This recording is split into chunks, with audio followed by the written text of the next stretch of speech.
Live AF.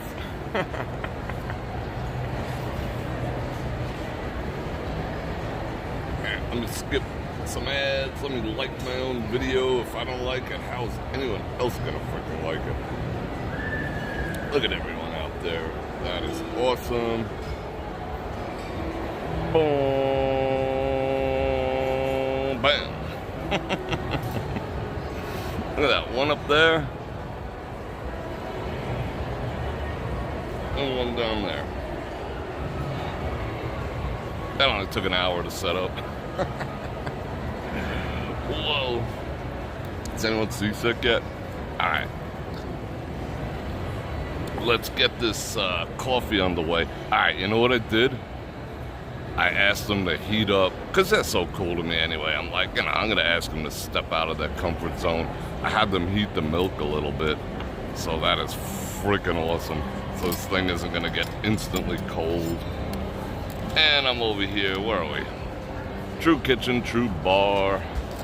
My favorite coffee spot in all of Las Vegas. Let's ritualize some sugar. For those who say, you know, me being so health conscious and how could I consume so much sugar? This is the only sugar I consume, honestly. I don't even put any sugar in my homemade ice cream. I mean, I consume like fructose. But the only sugar I ever put in my body, generally, other than a little bit of chocolate here and there, is natural cane sugar in my coffee. In a pinch, I'll use white, but it is what it is. So that's about it. I mean, I probably consume in, alright, maybe in like 2 or 3 days, what's in your average soda, you know, like a Dr. Pepper or whatever. Those things are, I think it's over an ounce of sugar, if I'm not mistaken, in one can of soda, which is kind of ridiculous. Yeah, it's some type of natural, I don't know what. I gotta eat one. I do. The funny thing is I do have an extreme sugar sweet tooth. Yeah, we're gonna eat one then. But not yet.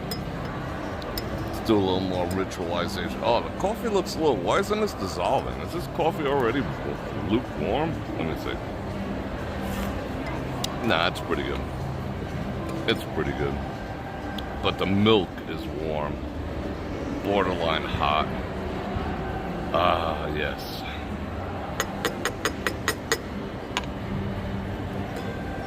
So Tom is on the coffee activities. They're actually open in here today. This is the first time we've come in here in the past month and found it actually open. So good on them. You know, granted, there's only 4 people in here. Alright. And today is AMA Day, so I'm excited about that. I'll turn the camera around momentarily. Let me get my shite together. Let me find a good spot. Rah. I'll find a good spot to say something like, why do I feel a little tilted right there? It definitely feels tilted. Alright, let me detiltify. Oh, that's better. Bam! What's up, everyone? I know you don't want to be way up in the grill like that. Nah, not a good look. That's a better look. I'm gonna go all the way back there. What's going on, everyone? Nah, maybe not all the way. Maybe like right there. Let me see. Let me center us up. I'm kind of particulars. All right, let's check this out first. What do you think of this color? This is relatively new. No, it's brand new. I cut the tag off it. It's Murano. It's like one of those like high-tech microfiber jams, but it's a unique color, you know? It's not yellow, it's not gold, it's not brown. I don't know what you call it, goldenrod. Of course, I bought it like 60% off with another 25% on top of it, because I'm slick like that. Alright, let me see, what do we got? 77 people.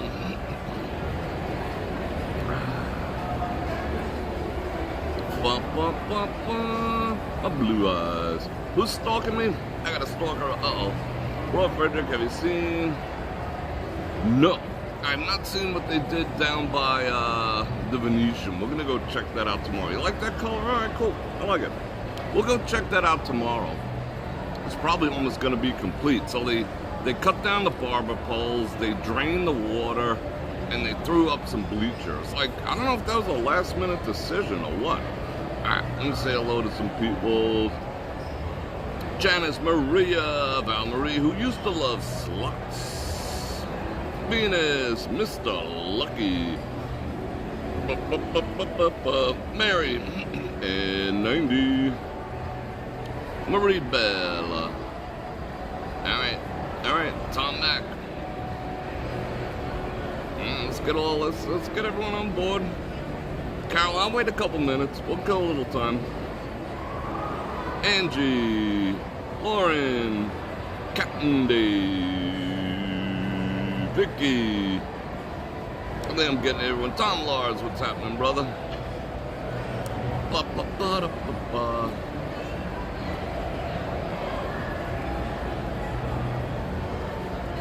Oh, Captain Dave's heading away. That's cool. I can't wait to see you, bro. I got a spot picked out if we can get in there, that we can go chill. What brand of coffee at home do I drink at home? Like a variety of stuff. I've been into like Sumatran, so I've been ordering Sumatran. I'm already answering questions. Hey, wait a second. Sumatran, I like Illy's, I like Chevalier, and like just for daily driving coffee, I use Folgers medium blend, and then I toss some espresso in there. Bushman. Alright, I think I caught up. But anyway, it is AMA day. This way you get to ask me questions. It could be about me, it could be about you. You can ask me questions about yourself. I'll advise you. I'll be your life coach. You can ask me questions about Las Vegas. You can basically ask me questions about anything. You cannot ask me things like, what's my social security number, driver's license, date of birth, credit card number, and home address. Those are the only things that are truly off limit. Of course, AMA, ask me anything, almost anything.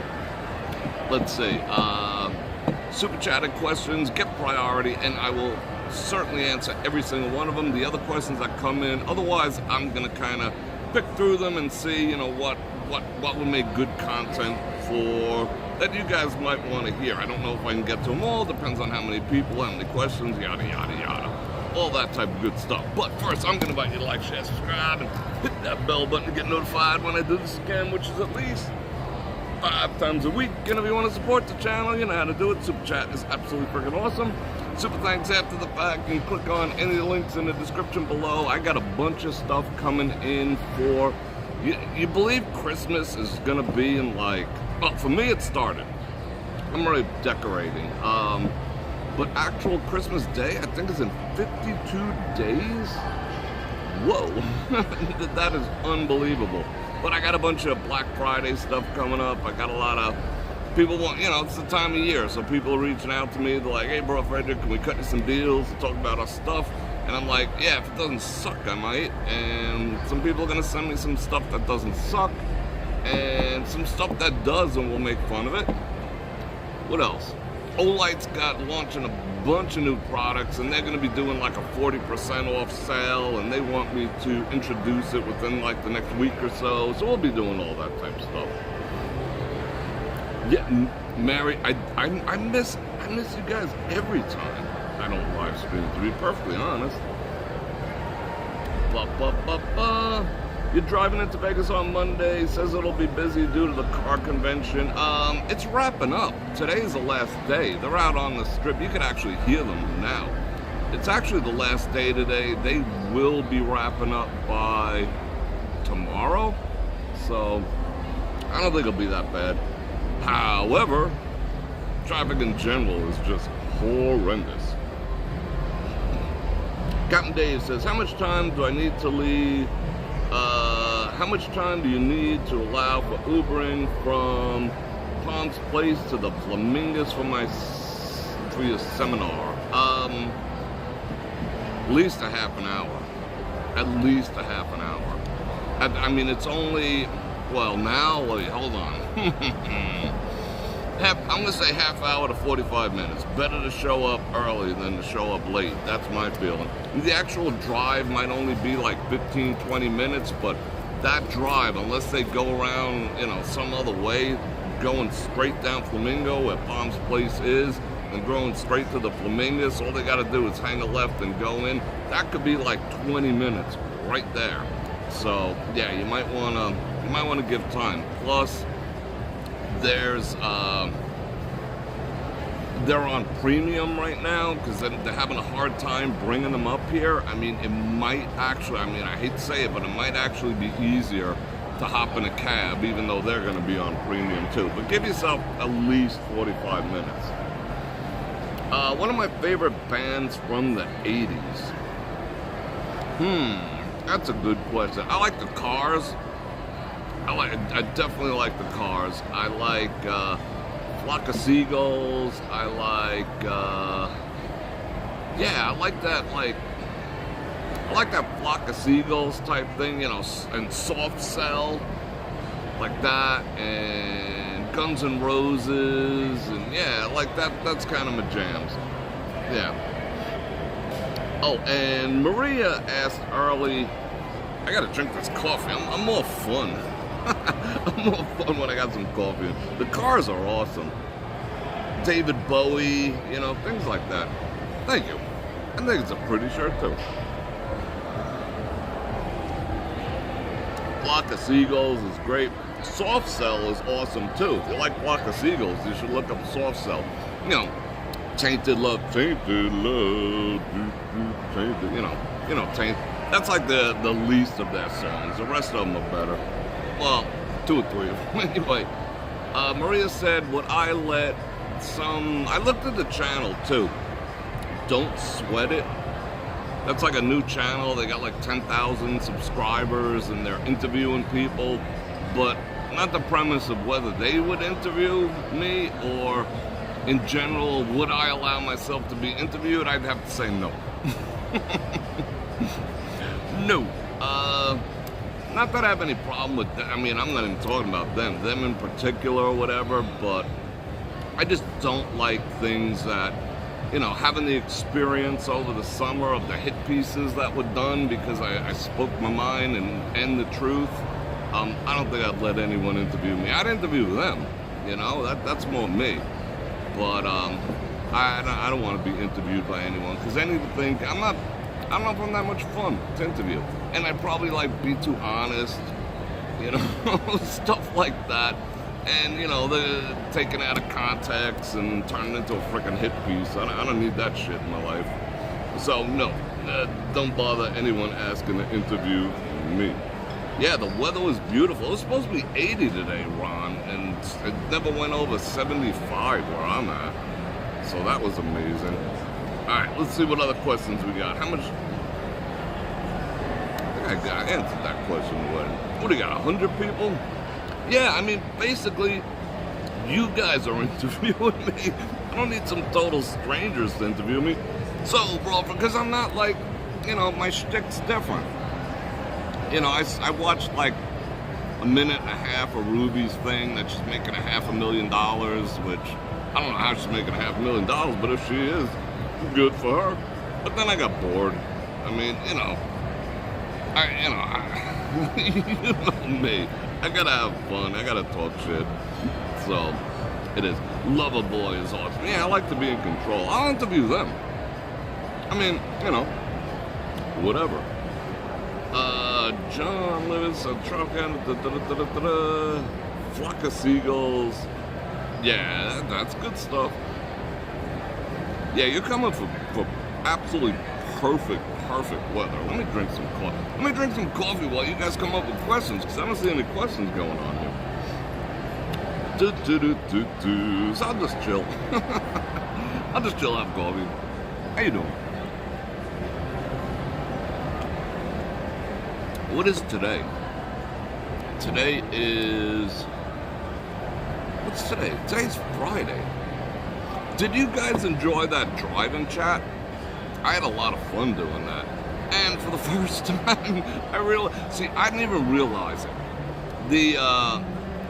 I got a new car mount. It doesn't go on the window. It actually attaches, it hangs on the rearview mirror, because I can take it off and on and off and on. That way it's not obstructing my view the rest of the time. And I was like, I still want to see behind me because, it's my friggin' rearview mirror. So someone said, hey, can you point it somewhere? And I went, plump, and I moved my rearview mirror. And I was like, this is badass. Instead of looking at everyone's frickin' bumpers and license plates and getting some look at the town, you get to look, left or right, depending on where I pointed it. Now, I couldn't see behind me, so I had to fire up, I have the rear camera, so I was using the rear camera, which isn't up there, it's down there, pointing out the back, but that was good enough. So that was kind of cool. This may need to be a separate chat. I'm gonna deal with it, because no one else is asking questions, so that's good content.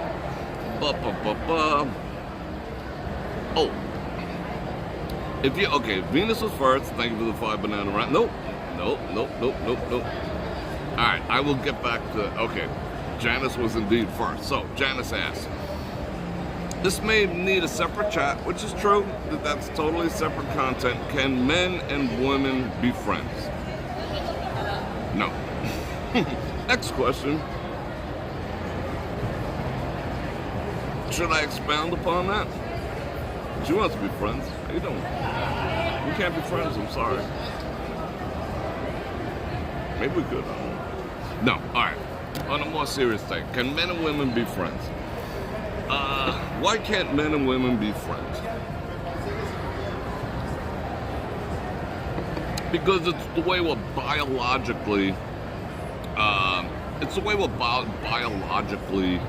constructed. Men do not interpret a woman's friendship correctly, because guys are like, if a woman touches your arm while she's talking, dudes are like, she wants me. That's the way we're wired. If a woman shows us, friendliness, we're like, she wants me. It's the way our brains function, It takes a very mature man to see beyond that, and sometimes you still fall prey. Because that's the way we're wired. Because if we weren't, the population would still be Adam and Eve and, 5 more people. That's just the way we're wired. Now, a male friend, from a male's point, I would call a male friend of a woman patient. That's what it boils down to. He's just patient. He's just being patient, because given the right set of circumstances, he'd knock boots. He would certainly knock boots. A woman can think of a man as her friend, because the woman controls, like I always say, woman controls boot knock and men control relationships. So for the most part, a woman knows how to friend zone the dude. So she could have a bunch of friends. She could have 50 male friends, which I don't recommend any dude getting involved with any woman that's got 50 male friends, not even 2, not even 1, like 0. You're just better off, fellas. You don't need that in your life. Because a woman's in control, but, guys are just gonna hang out, wait for the opportunity. On the other hand, a woman could friend zone dudes and use them to help change her tires and help her move and take advantage of that situation. But, this is a simple test. Here's the simple test right here. Will I sing you a happy birthday on March 15th, 2024? Yeah, just remind me. That's a ways off. This is a simple test. If a woman says she's got a lot of guy friends, I would say, all right, call them all up at like 12:30 at night and say, you know what? I've been drinking, kind of lonely, kind of horny. I was wondering if you'd come over. If she's got 50 friends, 49 of them are freaking racing over there. They're either showering, changing, they're out the freaking door, and they're on the way over to take advantage of the situation. So can you call that dude a friend? And then there's one guy who'll be like, put your drunk ass to bed and call me tomorrow. One guy, maybe one guy, you know, would consider you like not, you know, because guys don't necessarily spend a lot of time with women they aren't necessarily attracted to. There's got to be something there. It's just the way we are. I'm not saying this, I'm talking in very general terms, but it's just the way it is. There'll always be the one guy who's a true friend, but, you know, even then, both of you get drunk, you never know what's going to happen. Should a married woman be having guy friends and whatnot outside of her circle of the husband? Probably not. You know, but again, there's exceptions to that rule too. But overall, not really. No, it's not, you know, like I could be friendly with a woman, you know, I can hang out, I can, you know, talk, you know, occasional phone call, but it's got to be something else going on. But, you know, good morning, sunshine, how was your day today, and all that other type of stuff, you know, that's just not going to happen, you know, because that would be, I'd only do that if I actually had legitimate interest. But guys these days are so freaking lonely, you know, they'll do that with anyone and get off on it. I don't know what type of coffee I'm actually drinking. It is an Americano. They have the best coffee. And it's the strongest coffee. And they won't tell me what kind it is. I told them I ain't gonna ride the tip, but it is strong. Yeah, but I don't believe in the concept. A woman can honestly tell you, you know, I have guy friends, and most times she'll be fairly honest about it. She'll be like, yeah, they're just my friends, and she will mean it. But that doesn't mean that they mean it. So if I was with a woman who had a guy friend or guy friends, I would wonder why that she would accept the fact that knowingly, okay, they're cool guys and everything, but I would say, you know, given the right set of circumstances, you know, they'd want to knock boots, right? And she'd be like, yeah, but, you know, I don't see them like that. They're just friends. So why would you hang out with someone of the opposite sex, full well knowing that they have an attraction to you? I would question that, you know, in a woman. For validation? For more attention than you're actually giving her? No, I wouldn't play that game. I'd be just like, it's one of the first questions I'd ask. You know, first date question would be, you got guy friends? And she says, yeah. I'd be like, well, nice knowing you, lose my number, because it's just not a game I'm willing to play. It brings up so much other bullshit. It has nothing to do with security, has nothing to do with jealousy, has nothing to do with none of that. It's just, in my opinion, pretty inappropriate. You know, no more appropriate than, you know, me having female friends, being surrounded by female friends while I'm in a relationship.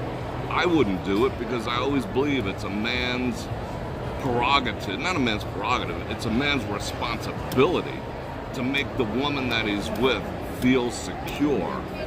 And surrounding myself with chicks at my apartment because, you know, we're gonna watch the F1 race, you know, while she's at work, I don't think that leans hard into helping her feel secure, you know, and I wouldn't expect that in return. So I'd be just like, whoop, see ya. Anyway, that's a whole nother subject I could articulate with facts and figures. If I could have Venus, thank you for the 5 Bananaramas, if I could have any car with no price limit, what would you buy? If it was a vehicle, I would buy, like, car-wise, I'd have to say, you know, I mean, if I had a choice, I'd just buy a badass RV, like a big-ass 4-slide Monaco or Pathfinder. But a vehicle, probably the latest Range Rover, like the Range Rover Town and Country H3s, supercharged and whatnot. That car just suits me from top to bottom. Like, when I look at it, I'm like, yeah, that's 100% me. It just soothes my soul. that would be the car. And that's not like even the most expensive. I mean, I could say I want a McLaren or one of these like hyper cars or whatever. I couldn't even get in and out of that shit, you know? You know, they're like this high off the ground, like that. That doesn't interest me, you know? I want to, you know, I would have tremendous pride and ownership having a badass H3 Town and Country Range Rover. Did I get my flu vaccination? No. Imelda. I don't do vaccinations of any type or kind. Just no. Hello, everyone. Asked 2 questions already? I can't see them. They're flying by, and I'm talking. So I'll do my best to get to everyone. So no, I don't do any of that stuff. I'm in pure blood. One day I'm gonna be rare, you know? I'm gonna be a rare species. They're gonna need my blood to like solve the problem.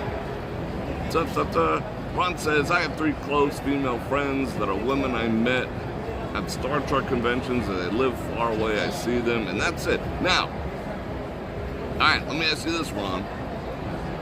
Would you knock boots with any of them, given the opportunity? Like honestly, like bro talk. Would you bang them? You know? Or would you be like, do you see them like so purely in a sisterly agape love? Agape is Latin.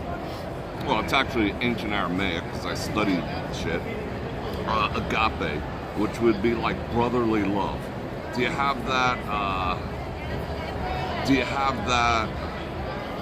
agape towards them? Or would you, given the right set of circumstances, would you knock boots with them? You know? And then go back to being friends? I don't know. Alright, I see a question on this screen. The chat over here is slightly different than that one. So females are just acquaintances to me. I wouldn't say that. I am capable of agape with women. I just, you know, like I have agape relationships with some of the women in the audience, you know, especially my moderators, you know, view them like sisters, love them like sisters, absolutely. 100% capable of that, you know, because it takes a certain, you know, I've trained myself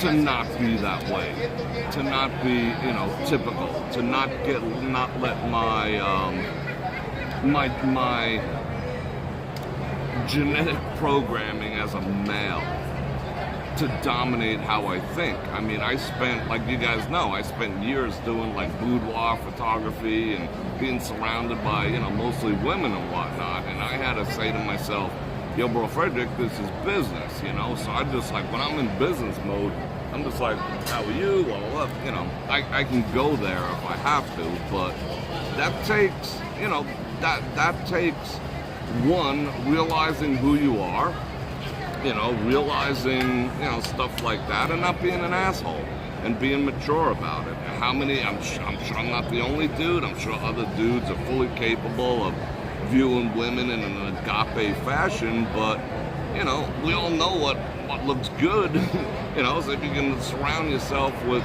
other people who look good to you, anything could happen. So, you know, you might be jacking up something, you know, you might be jacking up something else. So, you know, you kind of stay away. All right. I don't want you friends only. That's my blanket statement. Cool. So don't touch me. That was funny. She wants to be friends. I can tell right there. Friends. What is friends with benefits? That's weird. So how could you be friends with someone you're banging and then like go back to friends and then find out that she's with some other dude and then you're with some... That's a freaking train wreck. I don't know how people do that stuff. Daniel, I will sing happy birthday to you on March 15th. Not now. Alright, let's, where are we at? Agape, isn't that cool? Agape. What is the furthest country I've ever traveled to? Denmark. Yeah. I've never taken a flu shot, never had the flu. Yeah, I mean, they got to give it to you, Captain Dave. They got to give it to you to heal you from it. I ain't playing that. Shout out Minnesota. Oh, let me get rid of this commercial so I can get back on it. Yeah, isn't that weird? Friends with benefits. That's kind of freaky to me, but it's a thing. It is a thing. You guys agape me back. Cool. What's the number one thing you... See, I thought about that, Angie. I had a feeling you were going to ask that again. I thought about, because you did ask me last Friday, and I couldn't come up with an answer. And honestly, I probably spent cumulatively maybe an hour thinking of the correct answer to that question. What is something that I would wish people knew about me? I don't know why. I can't come up with anything. I mean, so that's technically an answer to the question, but I thought I'd come up with something deep and philosophical and introspective and whatnot, but I live in such a transparent manner anyway. You know, I tend to always speak my mind, regardless of the subject, whether it gets me in trouble or not. You know, I'm honest with the people around me. I don't really perpetrate frauds per se. I just can't think of anything. I mean, I think I've covered most of the deeper truths in my life at one time or another, but I can't think of one like that's like a secret per se, or you know, that's just like itching to come out, or something that people misinterpret about me. I'm sure there's tons of stuff that people misinterpret about me and my life and possibly my lifestyle, but you'd have to bring it up for me to, you know, answer that. I just honestly cannot come up with I can't come up with a reason.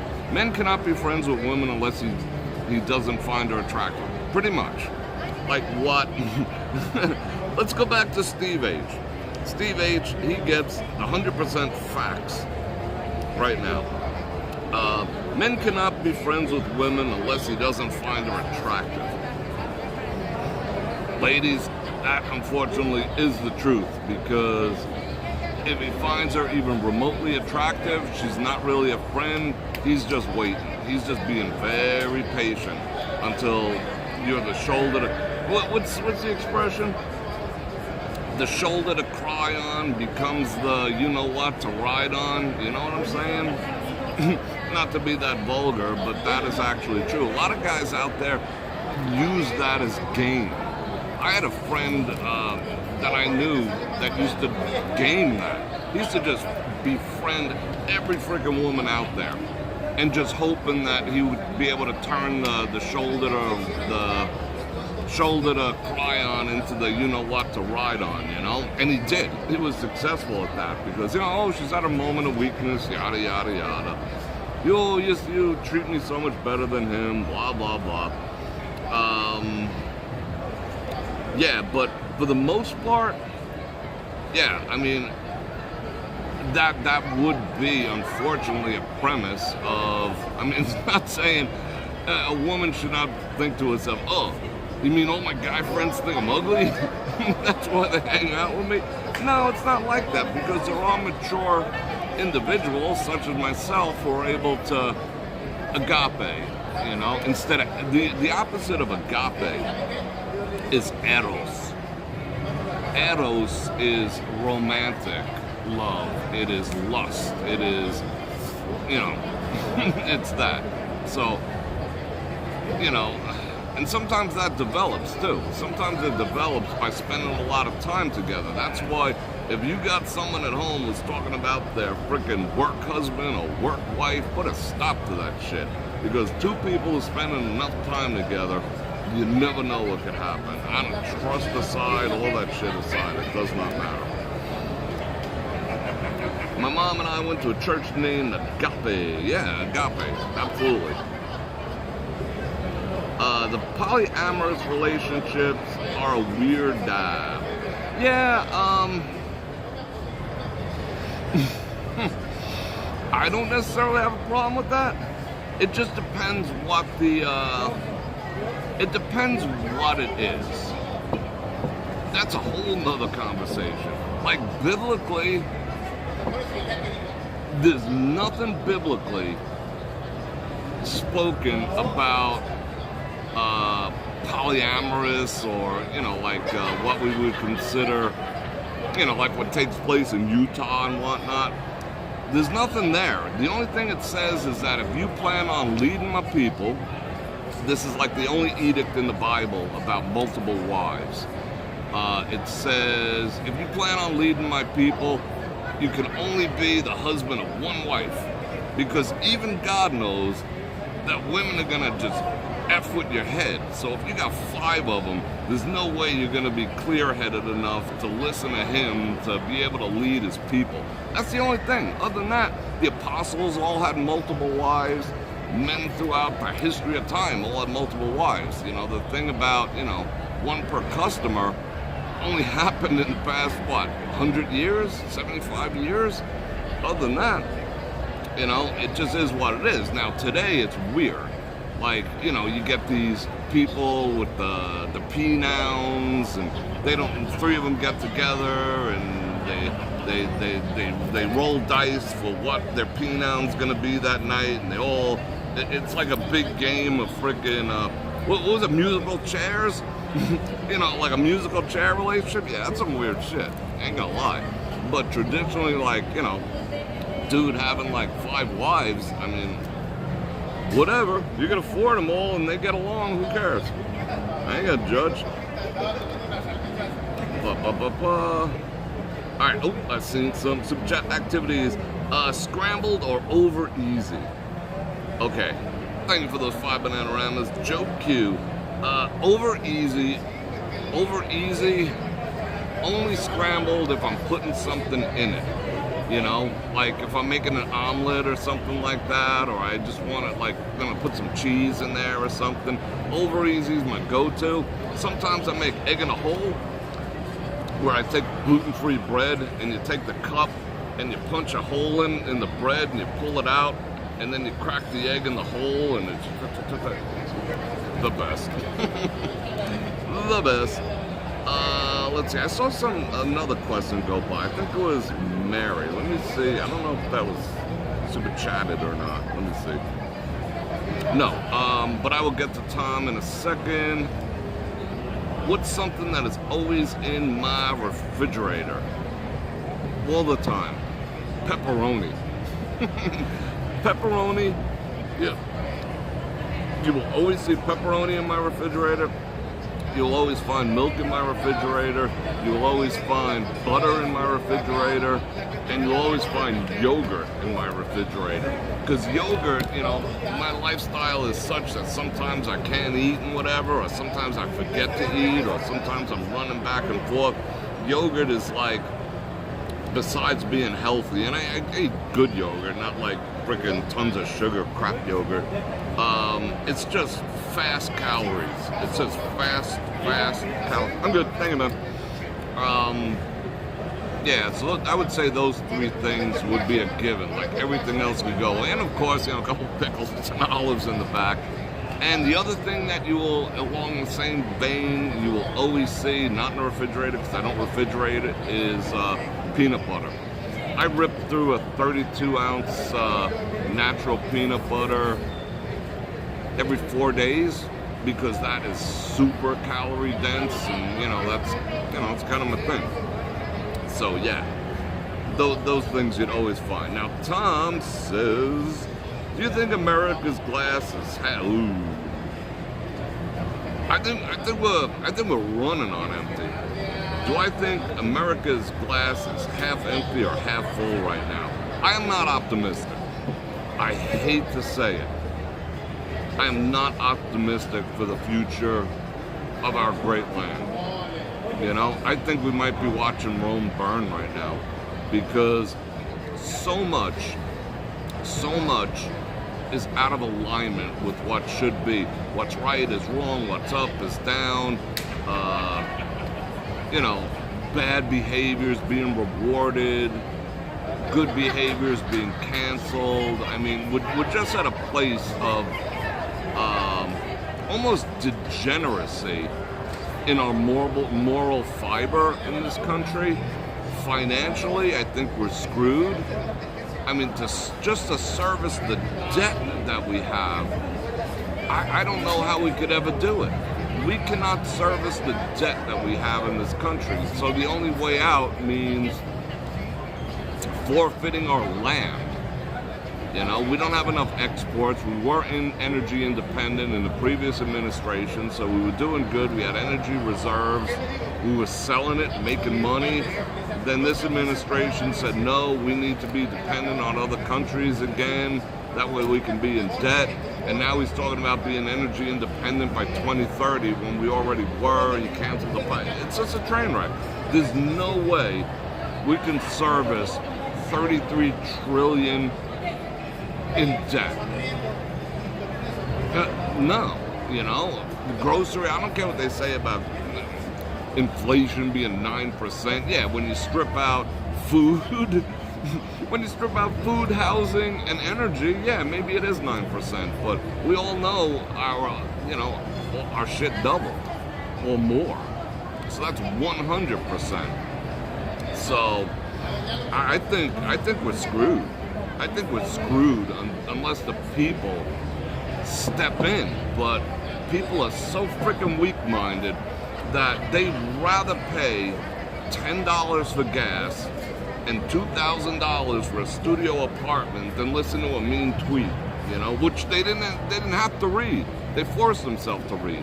I mean, that is, you know, people are committing, and they're going to commit it again, I believe, in 2024. They're committing economic, moral, and social suicide, you know, under the guise of, you know, I'd rather live under a bridge than in a glowing economy that was brought about by a man who said, I want to grab her by the you-know-what.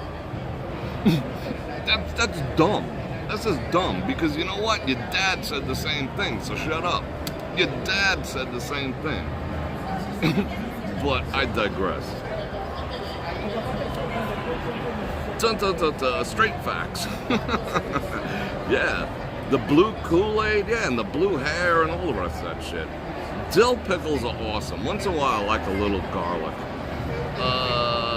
Yeah, deep base the U.S. Yeah, how do we recover? What do we like at $1 billion something a day, and we're just like throwing money left and right. We got people who are living under bridges in this country, and what do we give? 150 billion to the Crane? Who is the Crane? Oh, this is gonna get demonetized. That's one of the most corrupt countries on frickin' earth. The Crane, you know what I'm saying? Corrupt AF. But no, let's put a little ring around the Facebook picture to support the most corrupt country on earth and send them $150 billion of our money. Where do you think the government gets their money? From you.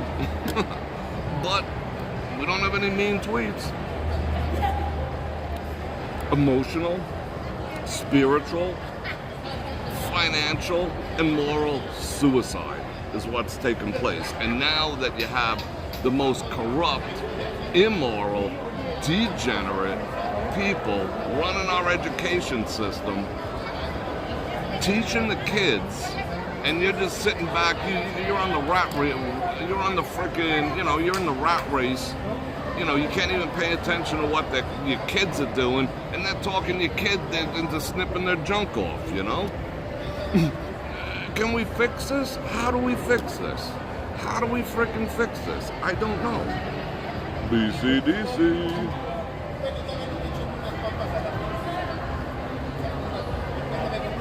If you heard what my dad said, yeah, surely.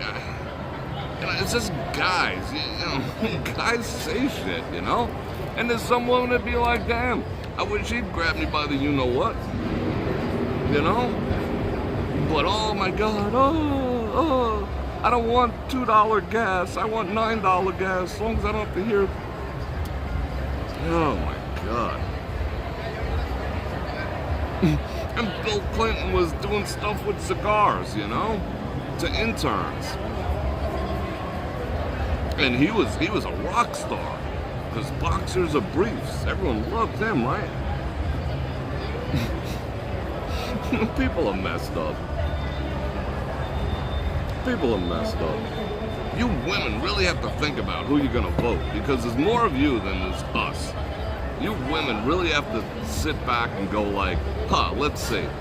Can I tolerate this, or do I want a better future for this country and for my children? And let me put away my personal feelings for a second. It's up to you women, because you women predominantly are in charge of elections now. That's just facts. So, you know, if you're gonna base your decision on, you know, whether the guy said he wants to grab someone by the you-know-what or not, you're not helping the future of this country. You're not helping your kids and your grandkids. That's just, you can't be that emotional. You gotta set that aside, because your brother said it too, your father said it, your husband said it. you know what I'm saying? Guys are guys, whatever. You're not electing saints and bishops and priests, which are 10 times freaking worse. You know, but women control elections now. So yeah. Bum, bum, bum, bum. Very true, Ms. Gould. Your husband fills out your voting ballots? That is cool. Alright.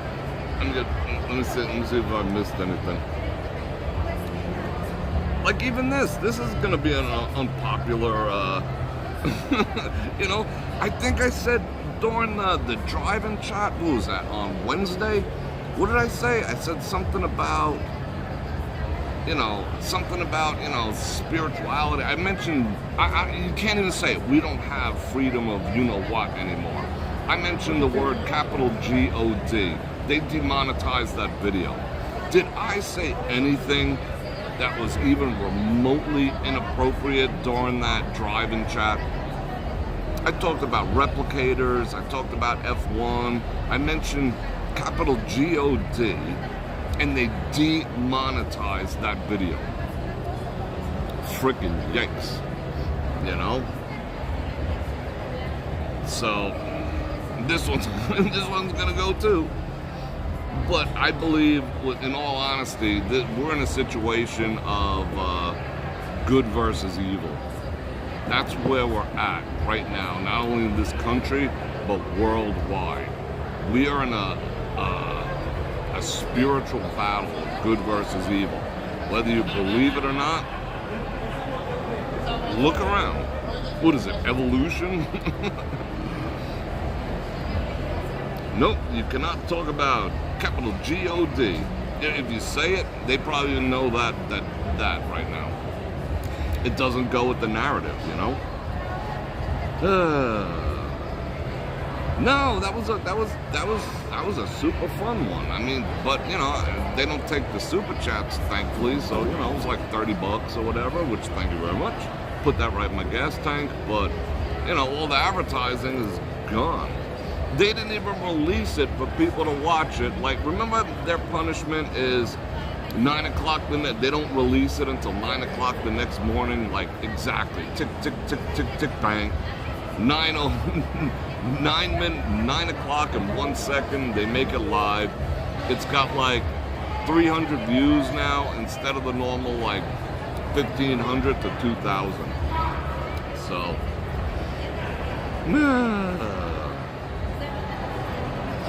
it's crazy. Let's see. All right, I'm looking for more questions. Come on, hit me up. Hit me up. When was the last time you were totally out of your comfort zone?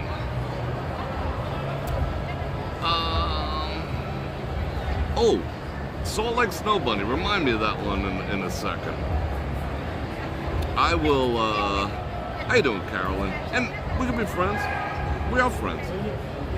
I saw that before. That just stuck in my head. When was the last time you were totally out of your comfort zone and what happened?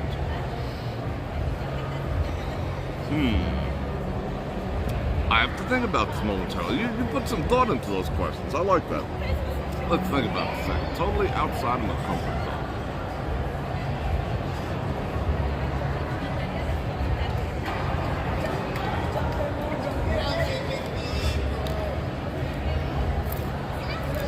Honestly,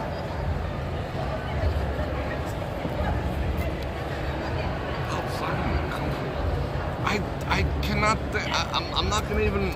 Like this is not a flex, but I think I have to default to the other answer and say I don't really get outside of my comfort zone.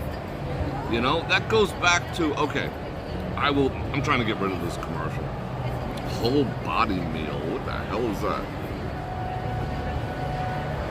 Alright, it goes back to that video, which was also demonetized, called The Traits of a High Quality Man.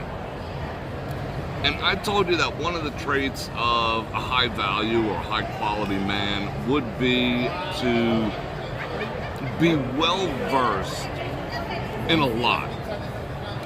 Try everything you possibly can. Do everything you possibly can. Expose yourself to every experience, whether you like it or not. Don't be the guy who's like, I don't dance, I don't do this. Golf is for, wimps. Blah, blah, blah, blah, blah, blah. Don't be that dude.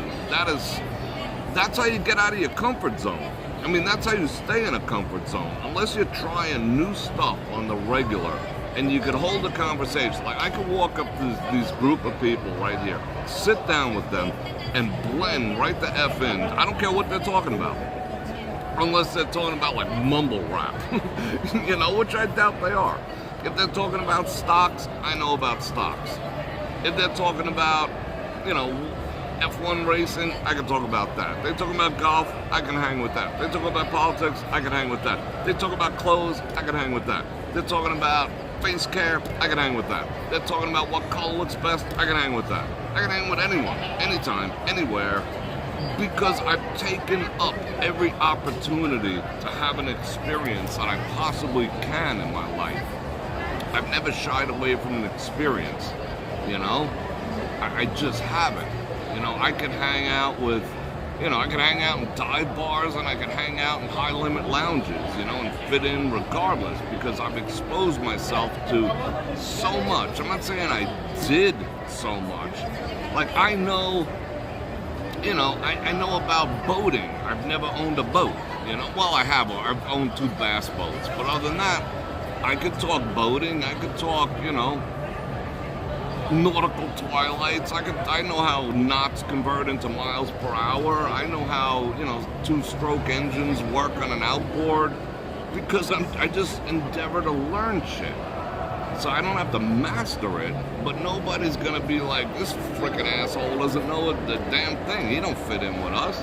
What do you want to talk about? I was talking about jewelry the other day. This person was talking about their jewelry. I don't have that much jewelry, but I knew what they were talking about. I could fit in and, not just nod my head and, stocks. I know what futures are. I know what Forex is. I know what shorting is. I've done it. I know stuff, and I'm not an expert in everything, but it's furthered my life so much, just to take advantage of every opportunity to learn or experience life. So I don't get caught off guard too much. I don't think I've ever been in a circle where I was like, oh shit, I don't fit in with these people, or I'm way out of my comfort zone. And if in a relationship-wise, if I feel outside of my comfort zone, then there's something wrong. Then I'm like, then it's like, all right, is my attraction overriding my logic? And I'm out, It's just simple like that. Now, there's some cases where I've been around extremely affluent people, like very, very affluent people, and I've tried my best to hang with them. Then it just became, you get tired of saying no, when they want to go to the Maldives over the weekend and whatnot. You might put it on your credit card the first time, but the second time you're just like, what do? I love these people, they're freaking awesome, but I can't afford to hang out with them. But other than that, I'm good. Alright, Salt Lake Snow Bunny. I tried to go back, and how many times I heard him mutter on spit. Who said what? What? Said what? What are we talking about? Sister wives? Yeah, I got no problem with that. Bring it on. Because I don't judge. You know, I'm not going to judge people. Okay, Salt Lake Snow Bunny asked before, being in Salt Lake, how I felt about the Mormon people. I've been around a lot of Mormon people. I've been around a lot of Orthodox Jewish people. Let's see. I will answer that question in a moment. And I respect, I genuinely respect the commitment. I respect, yeah, I do respect the commitment. Absolutely. Now, in both arenas, of course, there's good and there's bad.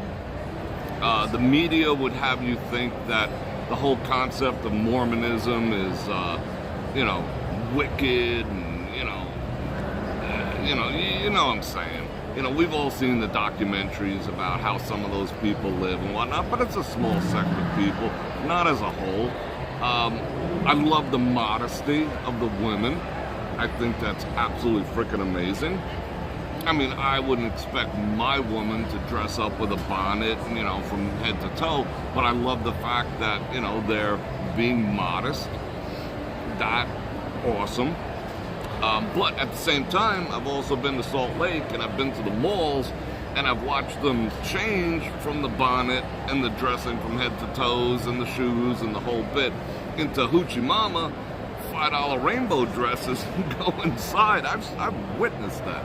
I've straight up seen that, you know. I've seen that in St. George, too. So, yeah, I respect that. I respect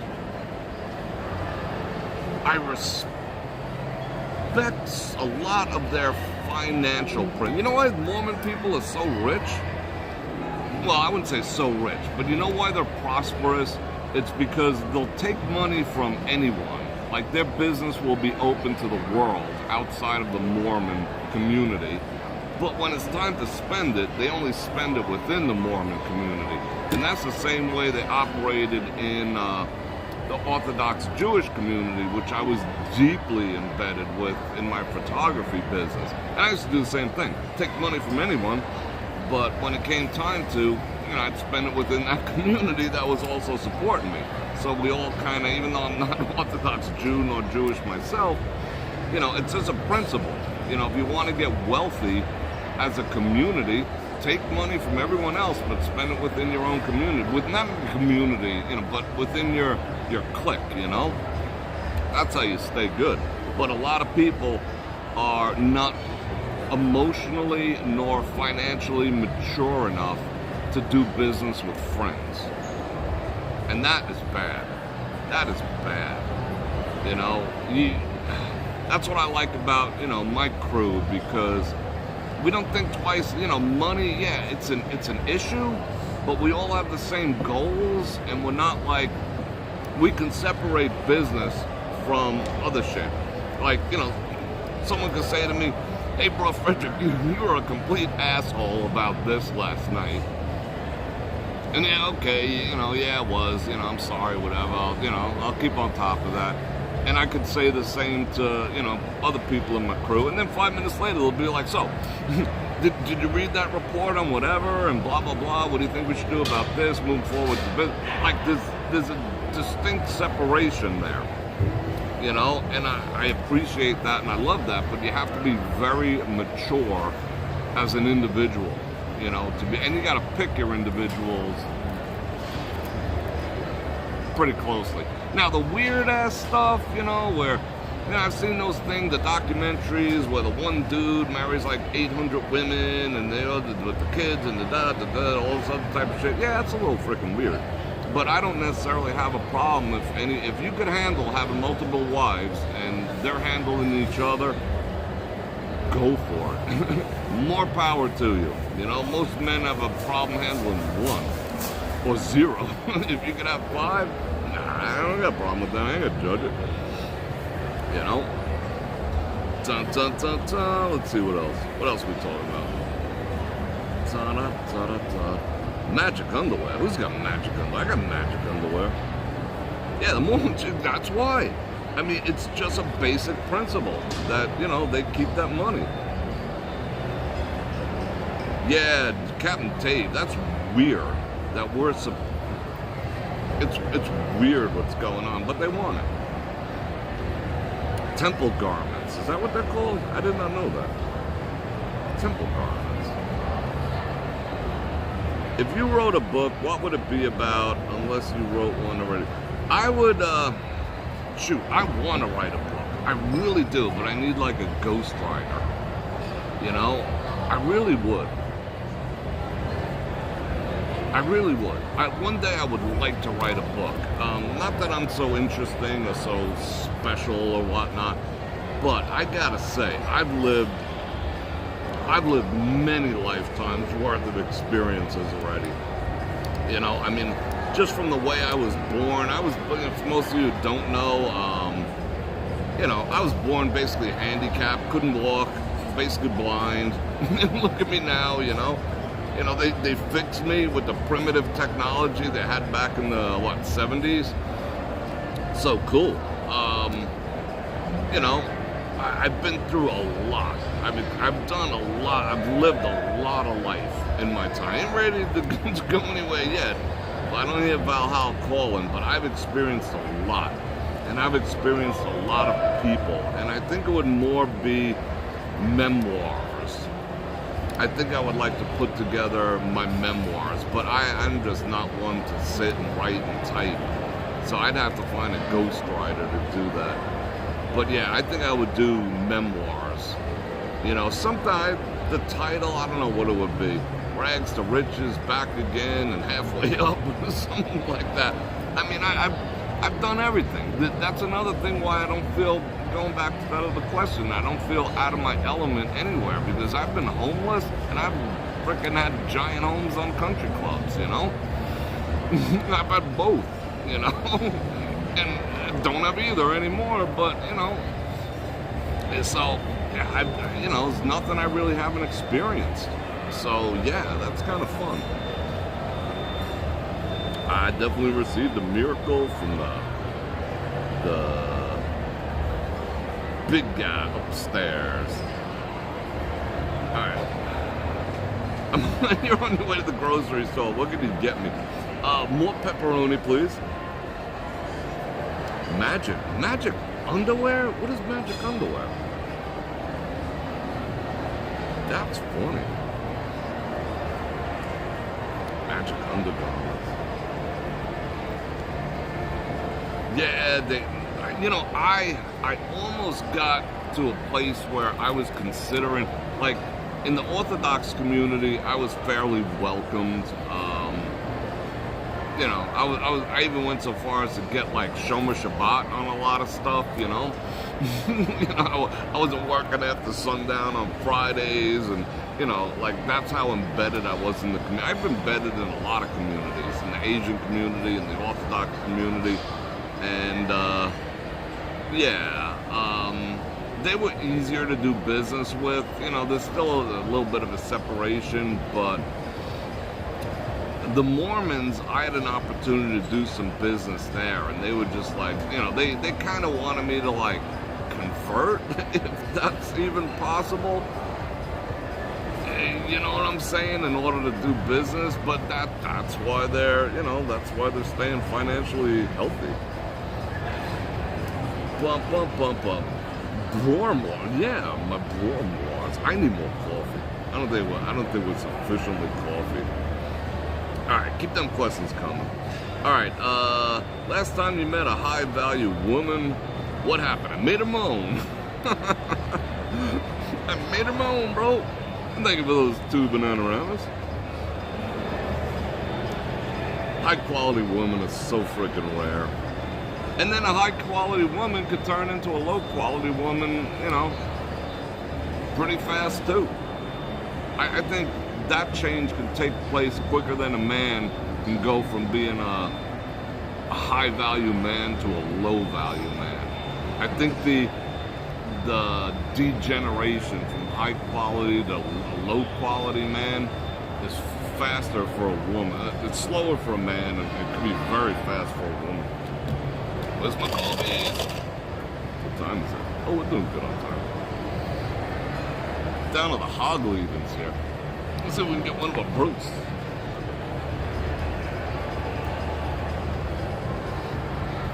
Alright, we gotta. I guess I'll hit her up when she comes back. They like me over here. They'll go get me some coffee. Have I ever gone on a blind date? One time. And it worked out pretty damn well. One time. Someone who saw me in a picture. Excuse me. Could I trouble you for another Americano, please? Americano? And, It's open, right? yeah, if you could, just warm it up a little. Alright, thank you. Cool. Yeah, saw me in a picture. It was like, oh, I'd like to meet him. And then that person called me, and yeah, and that worked out pretty well. But I've never, other than that, no blind dates. Let's see. You can help me edit my book. It may read more like a legal brief. That's funny. Yeah, see, that would be the thing. I'd want it to read like I speak. You know, because I can, all right, when I'm relaxed, two things happen. You know, I can pick up the New York, besides the accent, the New York, like, not give a shit if I'm actually saying this correctly or not type of attitude. But then in business circles, I can just like totally shift into, lexicon mode, and using the right, speaking normal, speaking proper and whatnot, but, like whatnot. I don't say whatnot, or, and, I could turn that off and on pretty freaking easily. But I wouldn't want it to read like, I want it to read like me. To sound. That's why it's so hard to find like a secretary. That's why I'm looking for one right now. But I have in the past. That's why it's so hard to find a secretary or even someone to handle your social media. That's why EAs, truly good EAs, executive assistants that know you and they know your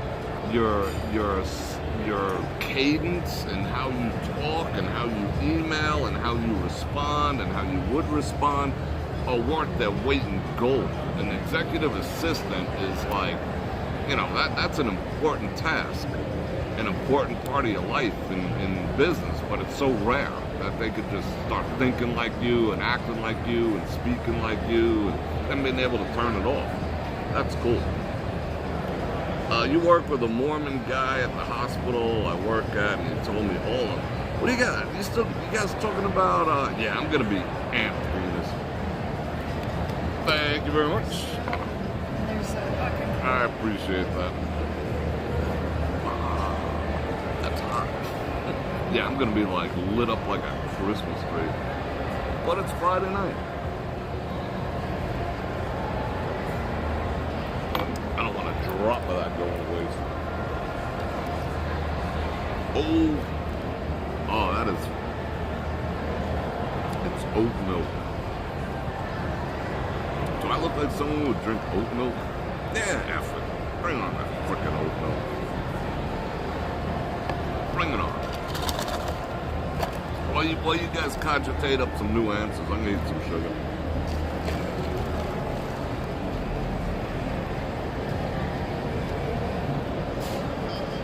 That's good.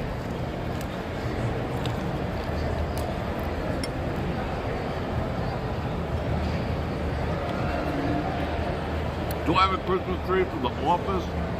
Yeah. I got two. I got the baby ones.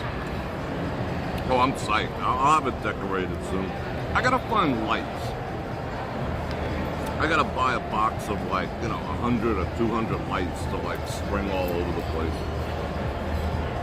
But I noticed because I have for you geeks out there, because I have the cameras in the studio set on auto white balance, which I shouldn't, because my skin is extremely hard to capture. It either looks too tan or too pinkish blue. You know, I got odd skin color. So I leave it on auto, but then when the lights change behind me, I can see myself turning green and then purple and pink, and I think that's a little off-putting. I'm gonna work on that, and so the lights aren't gonna help that. But it's freaking Christmas, I'm psyched. We only got 120 people going on. I'm very surprised. All right, let's see. Did I ever see a ghost or a spirit? No. A spirit, I mean, I believe I've seen angels. I don't believe I've ever seen like ghosts or goblins or spirits or aliens or any of that. You know, any of like the secular stuff, I just haven't seen. Probably because I don't believe in it, you know? Like, I think you have to believe in ghosts to see them. You know? I think you have to believe in, you know, certain things to, you know, kind of, I don't know, manifest, whatever it is. But yeah, I believe in angels, so, you know, I told you that story about, you know, the one that rescued me in a snowstorm. You know, wasn't a spirit, definitely an angel. But no, I don't believe in aliens either. You know, people say like, oh, how could it be possible that, you know, in this big universe, we're the only ones? I mean, maybe, because I do believe in G.O.D. I can't say that on YT. If this country ain't effed, I don't know what is when you can't speak on your beliefs. Oh, if I believe in the one downstairs, I'd have, oh, they'd shoot me to the top of the list. Believe in that one, they shoot you to the bottom. Yeah, this country's doomed. What was I digressing about? Like, could he have, like, are we the only ones? Maybe? Could he have done, like, the same trip in other solar systems? Possibly? I don't know. I think, like, you know, if there was such thing, I did a whole, like, video on that. I believe that if there was such things, we'd know about it already. You know, lizard people in the center of the flat earth that we live in. Whatever. I don't know. I don't think so. I don't think there's aliens. If there are, they're just like F these people. They're a train wreck.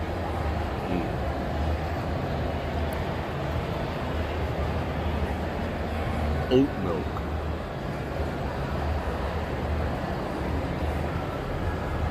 Yeah, this Google knows stuff. Yeah. Like what? It's on auto white balance now. Watch what happens. See, it looks different, right? Now my face looks better. It's weird. Oh, oat milk is weird. Ugh. Did I eat a lot of candy when I was a kid? Yeah, I did. I ate a lot of crap when I was a kid. I never, like, we didn't do soda, thank God, pop, whatever you want to call it. We never ate that. I keep looking over here. Let me change the angle. We never ate, you know, yeah, I was born relatively, I wouldn't say poor, but, you know, we didn't have a lot of shit. We did. We had everything we needed, and just not everything we wanted, and that's okay. You know, I grew up with, like, you know, eating prosciutto, and, you know, we did okay, but it wasn't like we were eating filet mignon every night either. But yeah, you know, I was never into gum. I can't even stand it. Blech. Gum gives me the heebie-jeebies. Yeah, like when I was young, and then, like, you know, my mother, she just wasn't into it. She just never thought candy was good for us, which turned out to be good because I never really got a sugar addiction. So yeah, but when I was a kid, I did. Now, hey, Bror Fredrik, can you do a studio? These days it's so much harder to find a high-value woman, a high-value man, and is more likely to stay high-value. Yeah, I'll do that. I'll do that, Joe. That's interesting. That's an interesting concept. Yeah, high-value people are, you know, people think they're high-value, you know? They honestly do. They just think either because they have a couple bucks or whatever, they think that's what, they equate money with being a person of value. No, I know a lot of people with money who are very low value individuals. That's just a given. Ew. See how that just changed just now? The auto exposure and the color, I like the little brighter. That looks more like me. So I don't like oat milk. That's just been established. It tastes like eating dirt. But maybe my hair will turn blue now.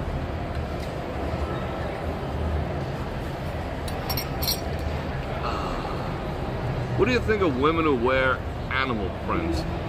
Unless I request them, red flag.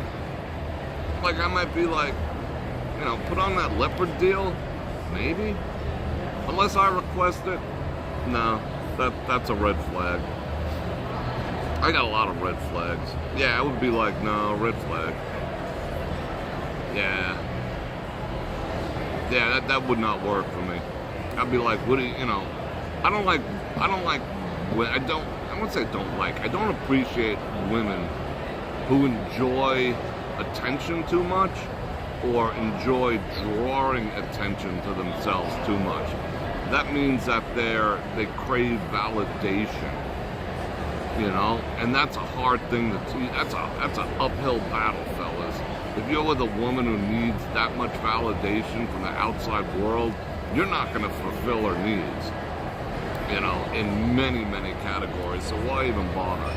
You know, like tattoo, like women with a lot of, you know, a discreet tattoo that not the whole world's looking at. But if she's got tattoos everywhere where they're just, you know, so pronounced, that's kind of a red flag. That's, you know, does she really like Bugs Bunny on her arm that much? You know?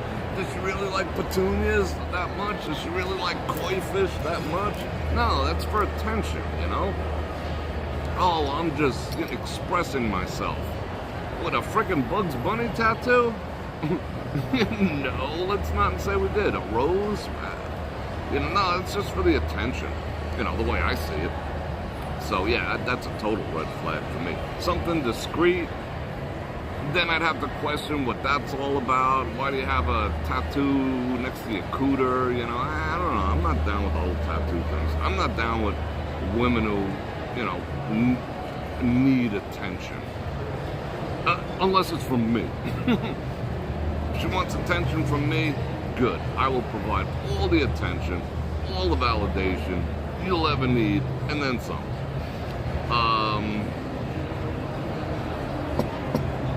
Other than that, not so much. No Instagram. No Instagram. No, you can't say G-O-D. They demonetized the video. It's the only, they didn't come out and say it, but it's the only thing I said in Wednesday's video that was even remotely controversial. I mentioned G-O-D. And the video got demonetized. They never tell you why, because they want you to think. They want you to sit there and be like, oh my God, I better not say anything. You know, but that was the only thing I could come up with, so I think it's a G-O-D thing. Yeah, attention? No. No. What is one item someone either stole from you or you lost somewhere that you would want to get back desperately? Ooh, that's a good one. Huh.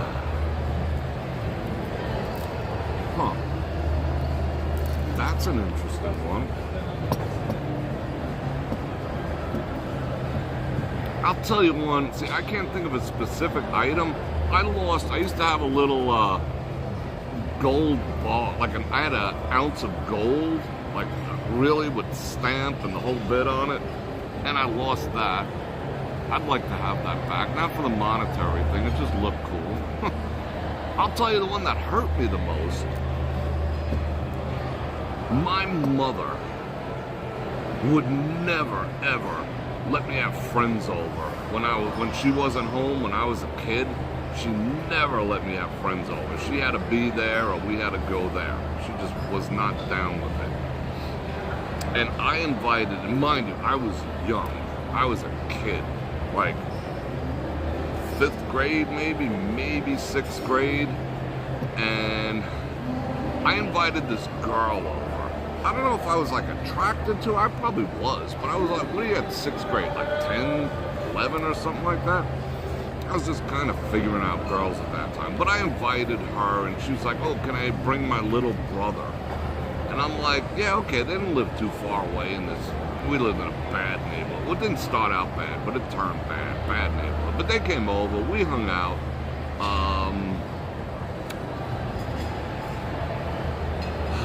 The next day, I see, I think his name was, he might have been I can't remember, maybe his name was, whatever his name was, who cares?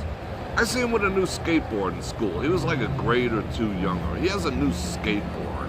And he's like, he's even showing it to me. Check out this new skateboard and this and that. I'm like, that's freaking awesome. So I go home. It took me like a day to figure it out. And I was saving money for like, maybe like 2 years. I mean, what do you get? You get a quarter here, $1 there, grandma gives you a 5 in the frickin' birthday card and all that other stuff. And I had maybe like 30 bucks in a box under my bed, and it was gone. And I knew that kid took it, but I couldn't do a damn thing about it. You know, I never was friends with them again, but I couldn't confront them because then my moms would know that I had people over. And that sucked. That was the first time in my entire life that someone did me dirty like that. You know, I'll never forget that. That was a grotesque, violated. I felt so violated. I've had other things. I mean, I had like one of my best friends who, you know, got on the freaking whatever, steal my checkbook and go all over town writing checks and shit. Cost me like 20 grand. Had that happen before he beat his ass in an intervention. I mean, that happened to me, but that was like whatever. But that, my first experience with the nature of people like that, getting like, I worked so hard saving dimes. And when I was a little kid, I used to be able to go to like the supermarket and be like, hey man, could I carry your bags to the car? And they'd be like, oh, here you go. And get a frickin', give you like a quarter, a dollar or whatever. Used to do that while my mom's was in shopping, you know, to make extra bucks. So like 30 bucks of grind and hustle.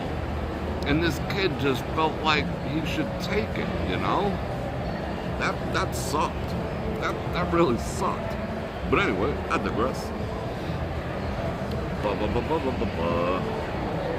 Alright. Tom Mack, more woman than yeah, totally violated. That was like, that's that like ugly pit in your stomach kind of like, ugh. I don't think I've ever felt the same way since, you know? Things have happened, like, you know, I had when I had a benzo, I had my emblem clipped off here in town, like literally clipped off, because they used to make like, they used to put them on chains and whatnot.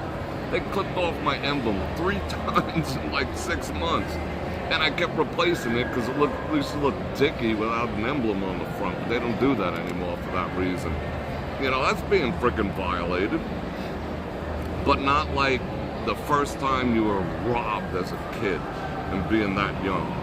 I mean, after that, I got like 2 years later, I got held up in front of the Jamaica Armory for my end of summer paycheck from this, like, you know, it's like this poor kids program where, you know, like all the poor kids like me, all different colors, you know, we were cleaning like empty lots in Queens and Brooklyn, like a work release program to make summer money so we could buy shit and, you know, whatever. You know, sponsored by the government or whatever, the city. And yeah, we went to the arm, like they didn't pay us, they paid us for the 8 weeks at the end. And we had to go into the craftiest area of Queens in Jamaica, right up Jamaica Boulevard. And yeah, you know, I was like, what, 13? You know, this dude freaking stuck a gat, you know, straight up in my grill piece. And everyone watched. Everyone watched. And everyone was like, didn't want to get involved, you know? Took my damn paycheck. For all that work. What is the most relaxing part of the day for me? When I first wake up, I wake up early enough that, for the most part, because I do a lot of business with people on the East Coast, so early is relative. Like, I try to claim my mornings. I try not to hit the ground running. You know, I always try to save the beginning of my day, you know, the very, very beginning. I try to let that belong to me. You know, I want to have that time, even if it's 10 minutes, 20 minutes. I want to relax. I want to claim the day as mine. I don't like hitting the ground running. So every time I have the opportunity to do that, I do it. Abso-freaking-lutely. Ta-ta-ta. Betty or Veronica, Johnny Bravo for the ladies. What are we talking about? Which cartoons we would knock boots with? That's funny. You had a kid come to your house and stole your kite. I saw him flying it the next day and he denied it. But yeah, right? Yeah, it wouldn't surprise you, because if you're willing to take some, if you're so, what is that, sociopathic? That you just cannot tell right from wrong, like that kid, he had to be a sociopath. He's probably in the same situation. Like, he rifled through the stuff, so no concept of right and wrong. He found money, and it was like, oh, look, money. Like, that's sociopathic, to not be like, oh my God, like, he showed me the frickin' skateboard the next day. You know, he should have just thanked me. But, yeah, people are trippy. Yeah, claim the day. And if I can't claim the day, I'll claim the evening. I will end every day. Wow, suddenly they turned up the music. Must say, oh, 7 o'clock, they just turned up the music.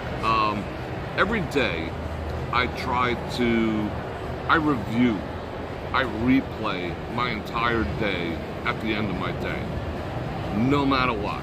Whether there was wins, losses, ups, downs, exhilarating, the highs, the lows, the agony of defeats, the thrill of victory, the whole bit. I have a tendency to replay the entire day at the end of my evening. You know, the same thing. I drink coffee right before bed, and I'll take the same time to evaluate how my day went. You know, because this is what I'm doing. You know, like, okay, it'll help me to think about things, how I'm going to handle the next day, what I should do about this, what I should do about that. He said this, he's expecting an answer, what should I say? I do all that. I overthink, but properly. Not the stupid overthinking, but the good overthinking. But I want to analyze if I did my best. You know, your best varies. Like I always say, your best one day could be this much, your best another day could be that much. It doesn't matter as long as you feel you did your best. So, you know, I just want to make sure I did my best. I look back on myself too and be like, could have done better with that. Probably should have done this. Probably shouldn't have done that. Like I evaluate my own performance for the day. And, you know, I don't guilt myself about it. I learn from it, hopefully. That's what I do at the end of the day too. Do you sleep with a smile on your face? For the most part, yeah, I do. I'm kind of fun, like late at night. If I'm totally honest, I still talk to my dog even though he ain't around. You know, I do. I'm just like, hey, Opus, we gonna crash now. You know. And we have fun and whatnot. I don't know. I'm just like that. Alright, let's see what Bror Fredrik, when was the last time you popped into another Las Vegas live stream? Never. The only person I truly run into is, like, I see Manny on occasion. I saw him the day of the flood. When the floods were in town, and one other person, and you know, we're cordial and whatever. You know, he came up to me when he first started, well, I wouldn't say first started, but I met him early on when he started live streaming, and he was just like, yo, bro, you know, he approached me, and he was, you know, gracious and complimentary. Not like I need my ass kissed, but he approached me, you know, like a gentleman. And ever since then, whenever I see him or whenever he sees me, you know, we bro hug and, you know, do our thing and whatever. And I'm happy for him, and I'm sure he's happy for me. Got no beef with him. I think I've run into, not leaving Las Vegas, Steven, maybe once or twice during a live stream.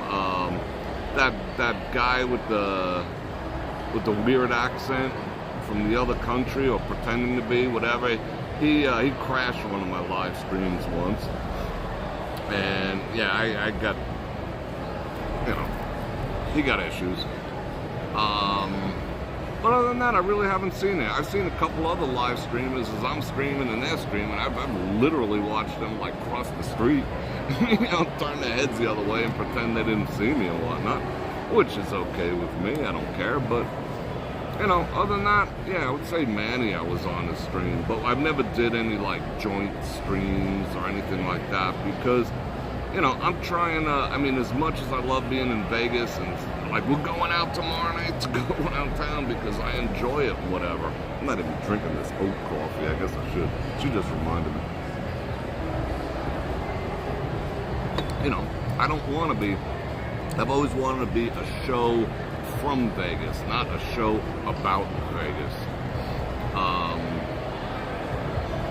You're very welcome, Salt Lake Snow Bunny.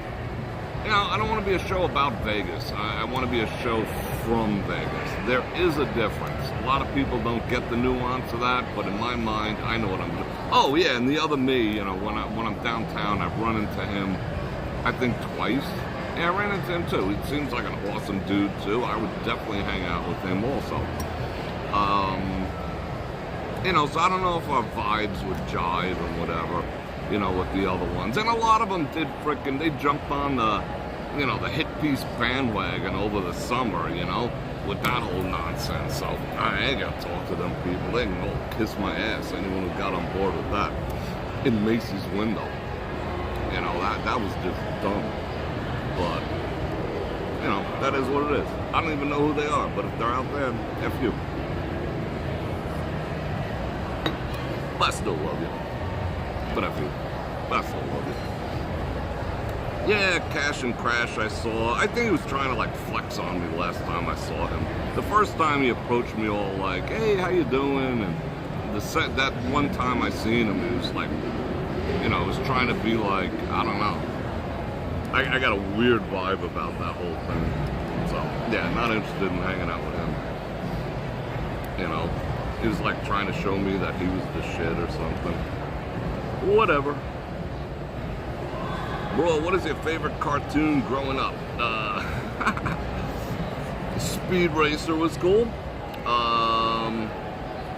Let's see. Who else did I like growing up?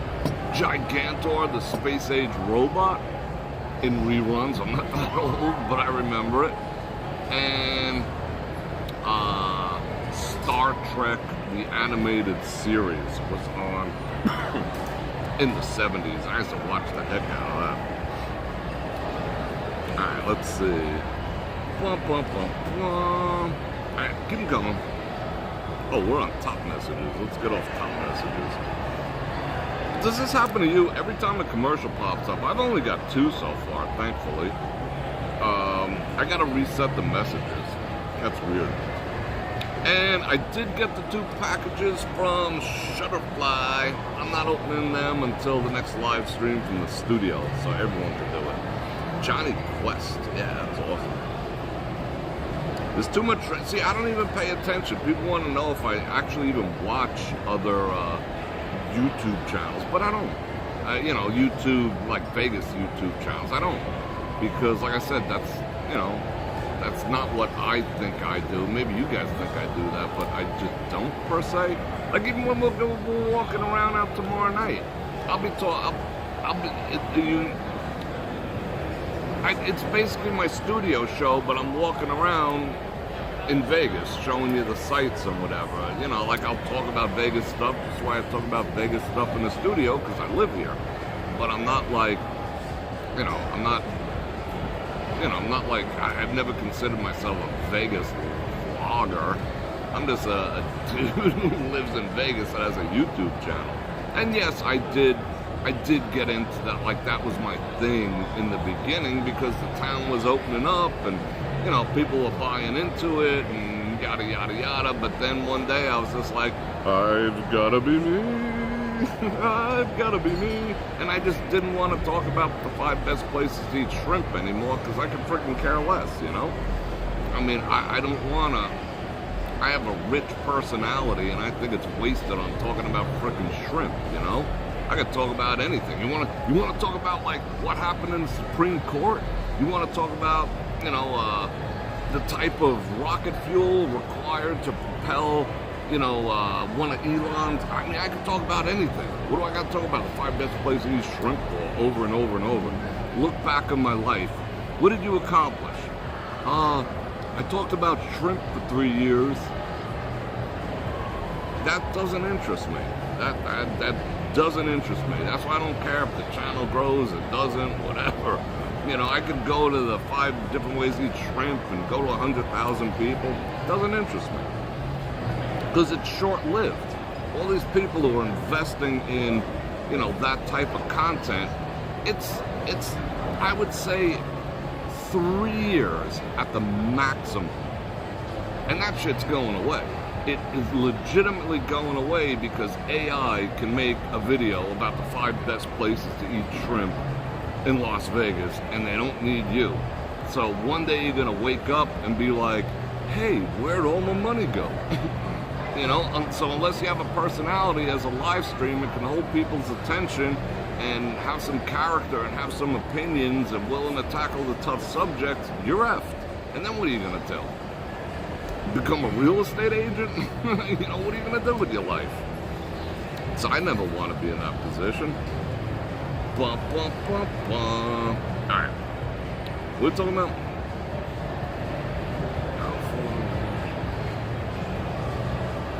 How far will I venture in my pajamas? I don't wear. I don't wear pajamas. I don't wear nothing. Just being transparent. Do I have robes? Yes. I will toss the garbage out, and I will. I don't. Who? No. No, bro, I ain't. Was it meeting a date? Anyway, I would like toss out my garbage, maybe get my mail. That's about it. Other than that, I get too hot. I could not wear pajamas. No, I have them. I don't know why. I got really nice stuff. I could do like the whole frickin' Hugh Hefner with a pipe. I got smoking jackets. I don't wear none of that. I just commando my way into bed. Bum, bum, bum, bum. Alright. Come on, questions. Yeah, my neighbors would be like, how you doing? Do I have Superman PJs? Nope. What do I have for PJs? I got nice shit. I got like one set of Ralph Lauren silk jammies with paisley stuff. And what else? Oh, and I got Christmas stuff. That I will cop to. I have straight up Christmas stuff. Because when it comes time to decorate, okay. That I gotta be straight up with. I will wear my Christmas pajamas when I am decorating the tree and decorating the house. That's a given. That I will do. That I do. Yeah, that's funny about a lot of people moved over to slot channels. That is funny. Because when I started that, I did that one video where I was telling everyone that those are my highest paying videos, they used to pay me like $60 per 1,000 views when I first started doing the Buffalo videos. $60 per 1,000. I was just like, holy shit. Get like 5,000 views on a Buffalo machine and make $300, you know? It was nuts for a while there because it was very addictive. You know, people tend to watch to the end. I had it all figured out, you know, how to like kind of, you know, keep people interested and whatnot. So when I was doing those videos, that was pretty freaking good. I ain't gonna lie. I mean, I have some videos with like 20,000 views on my old gambling ones. Imagine that. They're like $2-3 grand on a freaking Buffalo video. Now they pay garbage. They pay garbage. You know, you gotta get like 100,000, 200,000 views to make anyone. And the funny thing is, number one, I told everyone about how much money I was making on them because people used to ask me, where do I get my money to gamble from? Okay, admit it, Superman Underoos. What are you obsessed with that for? Why, because I made fun of your friend? Cut the shit out. Yes, I will be at the Durango opening. Yes. So, yeah, people ask me, where did I get the money to gamble from, you know? I got it from YouTube. I'd put $200 in a machine, I'd show all the bonuses, and then a month later, YouTube would give me like $1,000 for the video. So I'd take that money and that's what I did. Yeah, I don't believe she makes, I mean, if she makes $500K a year, good for her. All right, I think I'm gonna do something about this.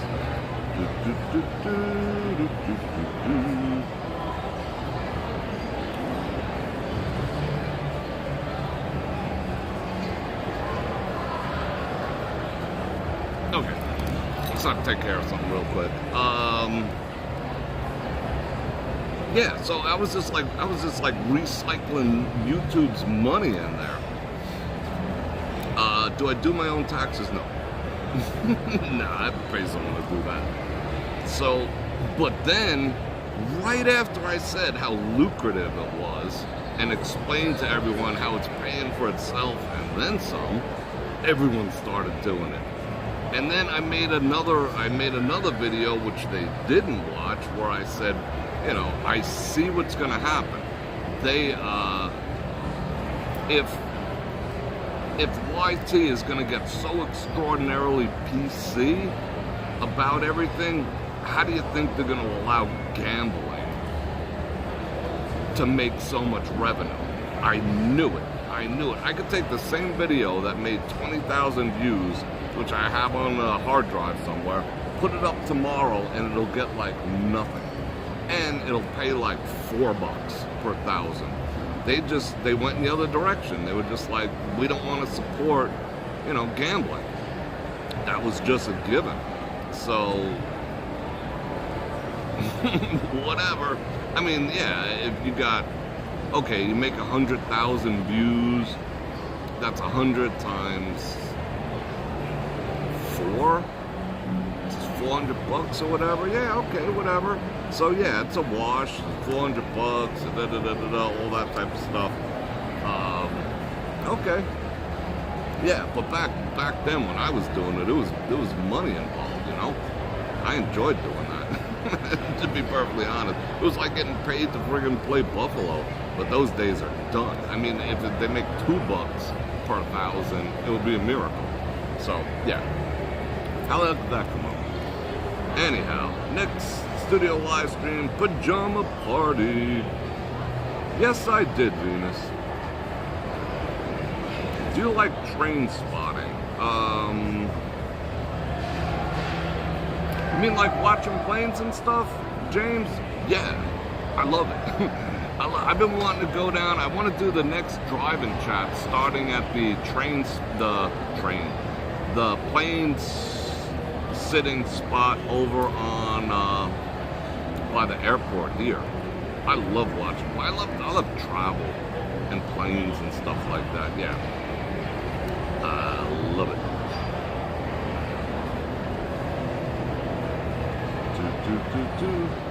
Mike says, you put up your Christmas tree today? Cool, cool. Noel B says, will I be at Durango? Absolutely. They haven't, like, because I'm not, like, sucking on the casino tit, they're not going to invite me. So I'm going to go in just like everyone else, and we'll go have fun and whatever. So, yeah. If I could have a superpower, what would it be? I think my superpower currently is being able to read right through people. People are like, if I'm sitting next to them, I just got this thing. But if I could have another superpower, I think it would be to be invisible. That would be awesome, to be invisible. I can get a lot of shit accomplished if I was invisible. That would be awesome. Dun, dun, dun, dun. Okay, let's see what else.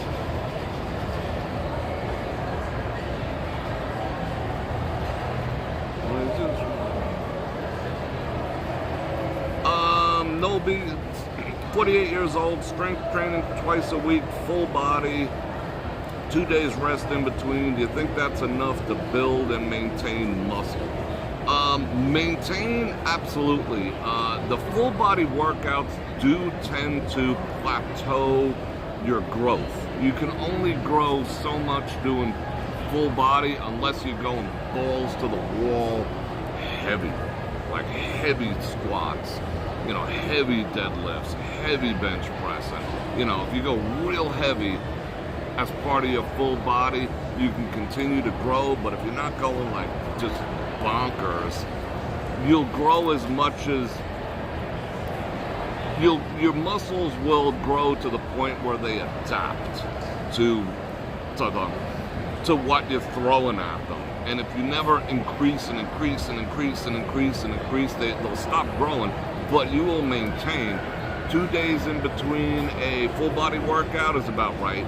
If you want to keep growing, you have to break down your workouts, back, chest, legs. I mean, I got to the place when I was big that I was doing like quads one day and hamstrings the next. That way your body part always gets like 1 day just for arms, 1 day just for abs. You have to really break it apart. But as long as you're like lifting heavy, you're good. You're good. And letting your body rest and sleep. Real tree or artificial tree? Unfortunately, or fortunately, I do artificial trees. I haven't done a real tree in forever. The last time I had a real tree, my place got trashed. I was picking up meat. Maybe it was the quality of the trees here or something in the desert, but I killed my vacuum cleaner. Like, it died. And it was just, they were just everywhere. It smelled nice, but needles were everywhere. I put the water and I recut the bottom and changed it, put the stuff in there, and it was just such a disaster that I just couldn't do it again. I got a bunch of artificial trees. I have 3 flocked ones and 3 non-flocked ones. I'm only gonna put up like 2 trees this year. I don't know. Do I believe in the keto diet? Yes. I'm not obsessive about it, but I'm switching currently to a carnivore diet, which is basically keto for all intents and purposes. You're limiting carbs. I don't think I could restrict the carbs the way I want to, but I'm living pretty carb restricted as it is, based on the fact that I don't do gluten. Because gluten, for all intents and purposes, is where I was getting the bulk of my carbs, and that's why I lost so much weight. I lost 30 pounds, like, just disappeared, freaking evaporated. So that kind of sucked, all those years of gains and whatever. Yeah, so I'm more carnivore, but I think keto, if you can do it, you don't technically need, you just need enough carbs to survive. The reason why people are just so fat, and I was outside, just looking at people before I came in here, and I would say like 95% of the people who passed, more the women than the men, were either fat, obese, both, or completely out of shape. I didn't see maybe 2 or 3 what I'd consider fit people in 1,000 people that passed. And that's so simple to fix. Just stop shoveling food in your face. Oh, but I'm big boned. Oh, my metabolism. Oh, I had a baby. Just stop shoveling food in your face. But I like eating. Well, okay. Do you like living? Whatever. What was I gonna say? But keto can fix a lot of problems. Carbs. Okay, that's what I was gonna make. Okay, you have a car. It has a fuel tank, right? You fill the fuel tank to the top, and then you stop. That's how carbs are. You put enough in the gas tank to fill it up. But what we do here is, you know those jerry cans where you put all the extra gas? We take those and picture, I want more gas than the car takes. So hang a jerry can, hang another jerry can, hang another jerry can, hang another jerry can. And the whole car is bogged down by these jerry cans full of additional fuel you do not need. That's what people do to their bodies when they do extra carbs. That's what fat is. You know, fat is telling you you're eating too many carbs. Bottom line, you cannot eat too much protein. It's impossible to eat too much protein. Literally impossible to eat too much animal. But you can't eat carbs. Your body is telling you you're eating too much. It's just that simple. And the basis of ketosis is getting rid of carbs. And people should get rid of carbs. Just get rid of that shit. As much as you possibly can. Alright, I like artificial. I usually don't put up a big one. Angie says she don't like the big ones, just the small ones. I got big ones, I got small ones. I got one day, you know what one of my goals is, believe it or not? I want to set up a room that's a forest, Home Depot has their, they put up all their Christmas trees around that, center thing and whatnot. I want a room like that. I want to put all my Christmas trees up. And I want to put one of those sky projectors on the ceiling, and I might even put artificial turf or whatever on the ground and some leaves and shit. And I want to go camping indoors under my trees. And then if I want to go full-blown Christmas, I press a button, bam, everything lights up. I'm gonna put a tent in there, I'm gonna put a sleeping bag in there, and I'm just gonna chill. That is literally one of the goals of my life. Marie Bella says, speaking all the truth, can you explain the carnivore diet in a video? Yeah, I will do that. That's a good idea. Val Marie, I will do that for sure. Yeah, I just love it that much. And I with how busy I am now and my goals towards the future, I just don't see camping being in my future. I used to camp in my own backyard. I've camped in, I've camped in the Appalachians. I've camped all over the Northeast. I've camped in the Continental Divide in Montana. I've done all that stuff. But I've also camped in my own backyard, and I think that's awesome. All right, let's see. All right,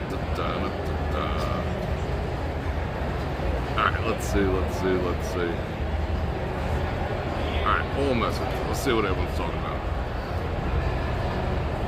Yeah, basically it's just eating meat and some vegetables.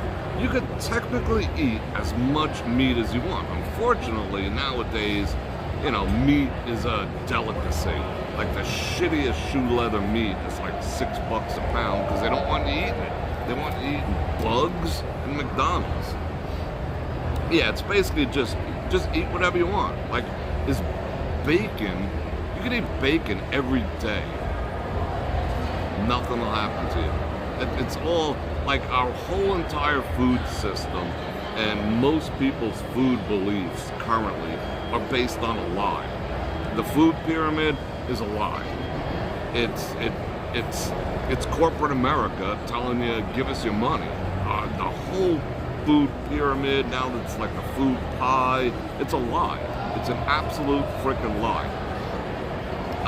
And even when they say, to a degree, when they say processed foods are gonna kill you, like pepperoni and hot dogs and all this other shit that supposedly causes cancer, yeah, it does. I'm not gonna lie, it does. But do you know how much you'd have to eat to get the carcinogenic effects? You'd have to eat like 100 hot dogs a day to have the carcinogenic effect that they're trying to tell you it does. You know, so health people lie just as much as the government does. Oh, you people gotta stop eating your pepperoni. Hey, Bror Fredrik, stop eating your pepperoni. F you. I'd have to eat like 30 or 40 pounds of pepperoni a day to have any negative effect. And that's been so proven with blood tests and everything else. Yeah, it's not good for you, but what is, you know? Breathing the smog outside ain't good for you either. Yeah, it's crazy. Bacon is not bad for you, especially men. If you're not getting that saturated fat, you're not making testosterone. Bottom line, you cannot eliminate fat from your diet and expect to have healthy testosterone. And that's a goal. I mean, I'm not just talking about from boot knocking. You know how I feel. I made whole videos on it. Healthy levels of testosterone is what keeps you, it's part of your immune system as a man. It keeps a lot of shit at bay, and it keeps you youthful longer with higher levels of test.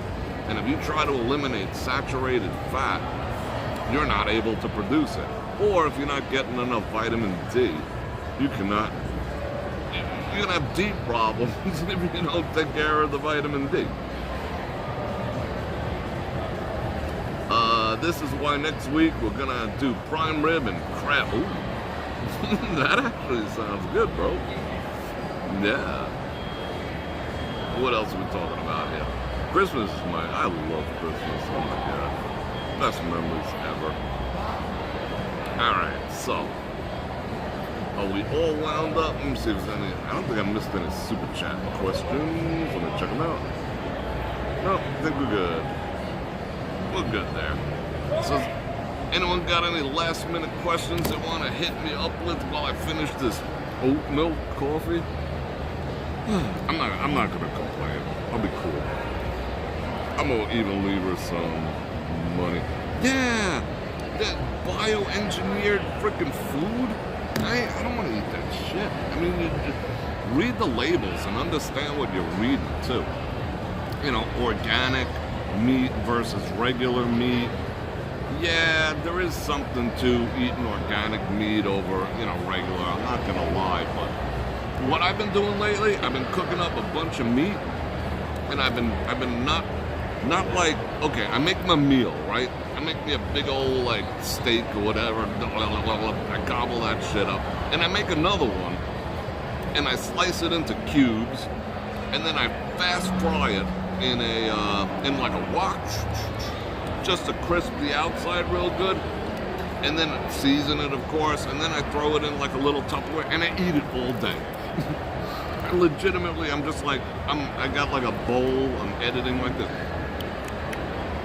and I snack on meat all day, and it satisfies me, it keeps my energy levels up, I feel good, my testosterone is kicking, because, you know, meat just cranks your testosterone.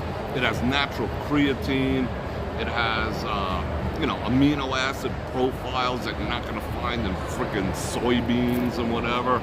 It's just healthy for you. I mean, I haven't done that. I'm not down with the fish yet. Today I did pork and pig. Ate plenty of pork and pig. What up, pork and pig? But I'm trying, I can't wholly eliminate carbs and go to full ketosis because I just don't want to become that lean. I don't like being that lean, you know, I don't need to be that lean because I'm already gluten-free, so I'm not, you know, I do eat a lot of chicken. I don't eat turkey. Turkey puts my ass to sleep. I mean, just like the tryptophan, like everyone says, you know, it snoozes you. Me, yeah, it puts me out.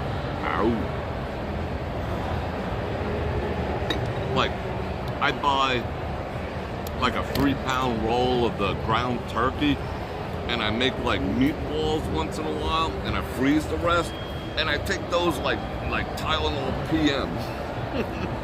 I'm totally serious. It's like Tylenol PM.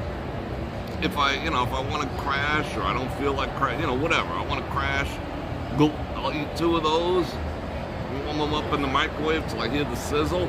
I'll eat 2 of those, and I'm done. And that, I used to do that Tylenol PM, and I used to do NyQuil for the gonzo. Turkey meatballs, I'm done. I am done. Was that your lowest weight when you ate 1 egg, 2 pieces of bacon, 4 ounces? Yeah, I mean, I don't know, people are so afraid to eat meat. Now it's, like I said, it's expensive, but you can pretty much eat all you want because it's got tremendous bioavailability. That means you utilize a lot of it. Carbs, you don't, I mean, you could just tell when I don't want to get gross, but you could just tell when you're eating meat, you spend a lot of less time and it's less voluminous in the, you know what I'm saying? But when you're eating carbs, it's like, because your body doesn't want that crap, literally. But you could eat meat because it costs calories to consume those calories. Where carbs, they convert to sugar. And then it's just carbs are a train wreck. I mean, to a certain degree, protein can convert to sugar, but not the same way. Your blood sugar will start to regulate, you'll have plenty of energy, less brain fog, except when you eat more protein, you have to eat it more consistently. Because it's not going to keep you full. You're not going to be like, oh, just, carbs. Carbs are the ones that make you put your hand down your pants, Protein will not. I have a crypto.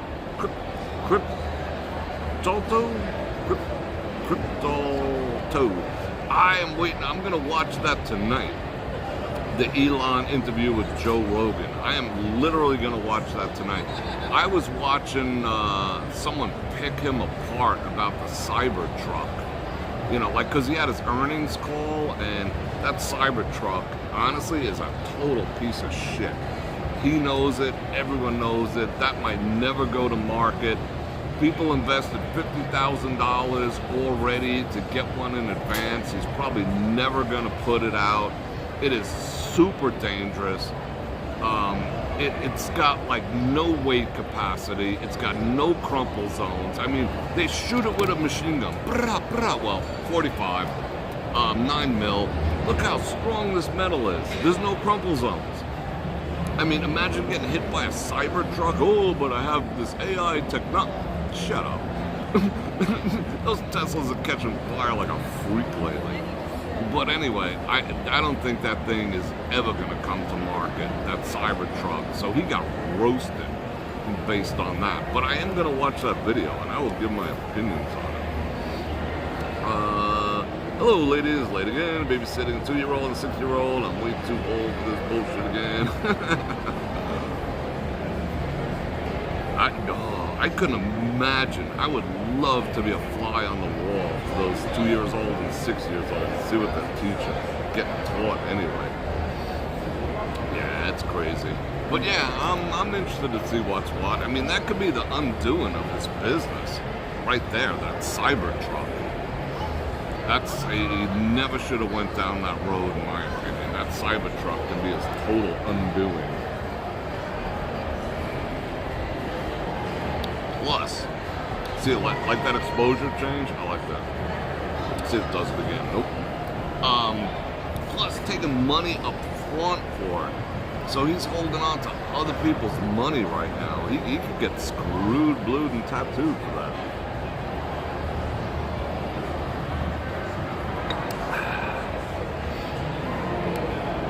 mean, you know what people are gonna think when these people from overseas come here to Vegas for F1? They're gonna be like, holy shit, these people are huge.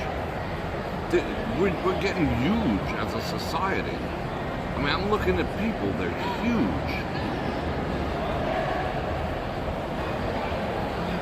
You know, you don't see as many, you see out of shape men. I see a lot of out of shape men. You know, but they're not like obese or fat per se. Nothing a gym couldn't fix in 12 weeks. But my goodness, people are just getting enormous. It has to stop.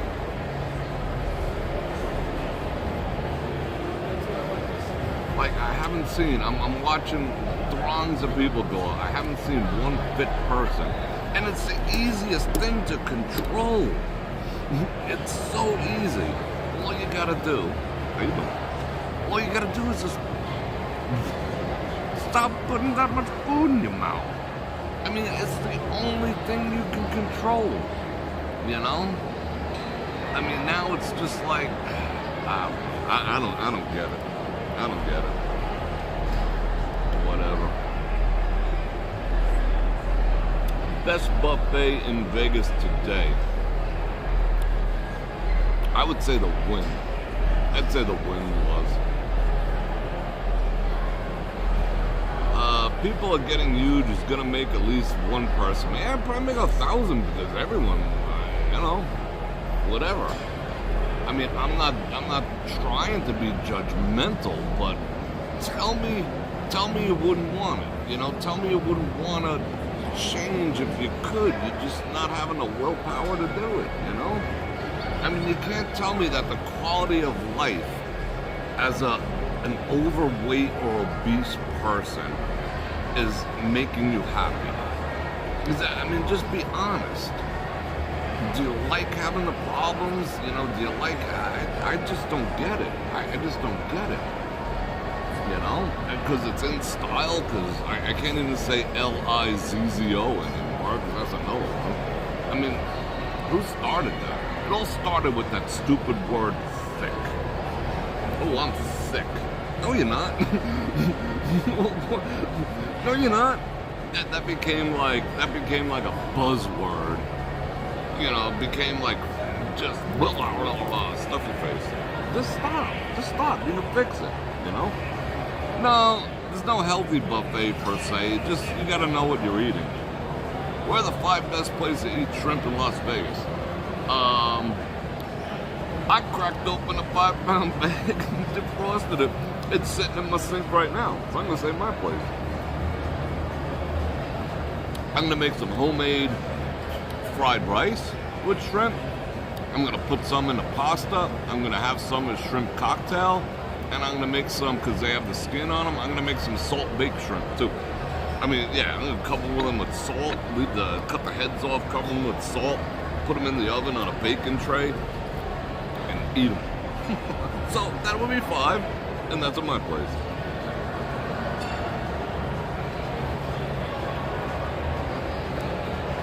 Yeah, I know. It's getting out of control. It's the smaller portions. It's just, you don't even need smaller portions. Just stop eating carbs. Eliminate as much carb. But unfortunately, carbs is what lets go the dopamine. Carbs is that comfort food. Okay. Stop eating pasta, stop eating bread, stop eating cereal, stop eating potatoes, starches, totally bad for you. Just stop. Stop eating rice, stop eating beans, and you're good. You're good. You know, watch the pounds fall off, but I don't want to give that up. Okay, Wally, you know, when we're all riding around in little electric carts because we can't walk, you know, a freaking mile. You know, like I said, I'm not being judgmental. I'm just trying to like say I love you and stop killing yourself with food. Because that's what people are doing. They're killing themselves with food. You know, and the quality of life. Don't you want to like run after your grandkids? You know, if your dog runs, don't you want to be able to chase it? You know? Or you're just going to watch it get hit by a car because you like McDonald's too much, you know? I mean, do you want to get on a ladder and put up your own Christmas tree decorations? Or not, you know? I'll just pay someone to do it. Well, good for you. You know? I don't get it. It's the easiest thing to control, you know? But we're too in love with self-indulgence and pleasure, you know, that we're not willing. But on the flip side, like I was saying, you could eat all the meat you want. You could eat 10 pounds of freaking beef every day and you will lose weight. Magic. Freaking magic. But your doctor will tell you no. Why will they tell you no? Because they want you to freaking be on statins. They want you to be on statins, which obliterate your kidneys and liver and make the frickin' big farm tons of money. You know? Oh, a Christmas ad. Cool. They make, oh, yeah, see, I just watched like 50 people disappear. Hey, Bror Fredrik. That's funny. See? That's why I really don't care. So we went from 130 to 90. So 40 people like, F you, Bror Fredrik. That's okay. That's your choice. I'm just like, just consider me your conscience because I know how easy it is to fix, you know? And I'm not judging. You know, if you want to do that, that's fine. But it's just weird. You know? And the money that's involved, too. I mean, you can't even say fast food is an option anymore. Can you say fast food is an option when like you go into that and you're gonna spend like 20-something bucks on chemicals? Is that really an option? And then you say, well, I don't have time to cook, but you wait a half an hour to get the stuff and then go home and eat chemicals or eat it in your car, but you don't have time to cook anything healthy. Okay, it's pure chemicals. Well, not pure, but it's chemicals. Some of them are mind altering. Oh, but then I'm gonna Uber Eats. So I'm gonna pay $10. I'm gonna pay $10 to get my $20 meal delivered to my house. Why can't I afford a new car? Why can't I afford a better house? Why can't I afford the nice shit that I want? Because you just spent $30 on $2 worth of product that you could have had at home and ate healthy. You know, it doesn't make sense. It doesn't make sense, but that's how the kids are getting trained, you know? Like, kids aren't going to, you women out there teaching your daughters how to be excellent cooks for their husbands, you know?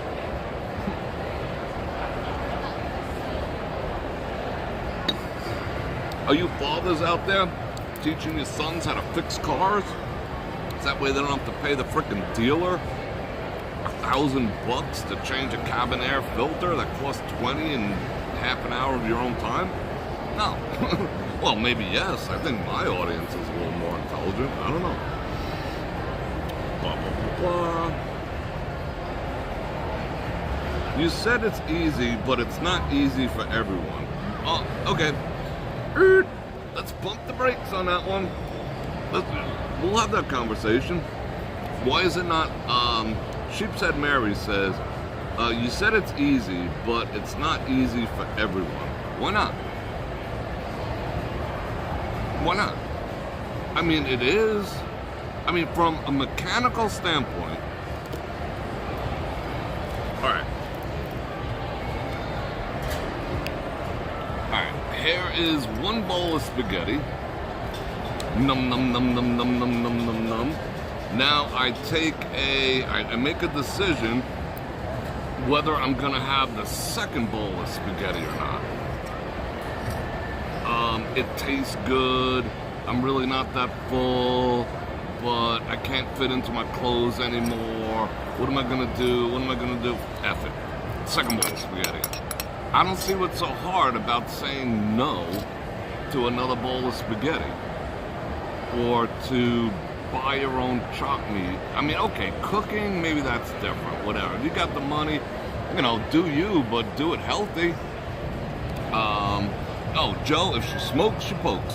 That's all I gotta say about that. If she smokes, she pokes. I mean, I don't see how overeating is hard to stop psychologically. You know, I guess people do eat their problems away, you know. They're like, you know, someone made fun of me today because I couldn't fit in an airplane seat, so I'm gonna go home and eat a tub of Ben & Jerry's because I feel bad about that.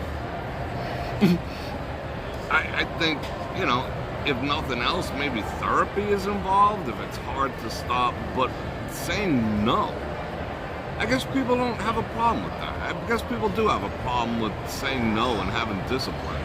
But you know what? You know what I think about that is lack of discipline. I did a whole video on it. It's like 5 or 6 down there. Lack of discipline is born, in my opinion, out of guilt or lack of worthiness. I don't feel I deserve to be whatever. I don't think I deserve to be fit. I don't think I deserve success. I don't think I deserve a happy relationship. So I'm gonna self-sabotage just so I don't have to go through the shit of it. It's a guilt. I think lack of discipline is more a guilt-driven mechanism. Because yes or no, I'm gonna eat this carrot, or I'm gonna eat this Twinkie. I mean, how is that a hard decision? You know, oh, it doesn't taste good. So? So what? I mean, I hear grown-ass men in the gym say things like, oh yeah, I know that, you know, I should be doing this protein, or yeah, I'm gonna take this, or I'm gonna take that, but I don't like the taste of it. And I'd be like, what are you, fucking 12? Well, what are you, I mean, okay, I ain't even gonna go there. I'd be like, well, what kind of man are you? It doesn't taste good, so it's what you know you need to do, but it doesn't taste good, so I'm not. What? Your ancestors are rolling over in a freaking grave. Next thing you'll be telling me is that mayonnaise is spicy. You know, what kind of society? Oh, I know it's good for me, but it doesn't taste good. You know?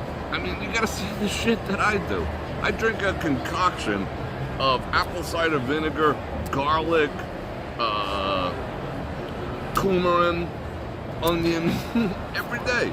For my tinnitus and other things, for my blood pressure and all. It tastes like ass. It is nasty AF. But I drink it every day. You know, because I want the benefit. I'm not gonna let something as stupid as taste.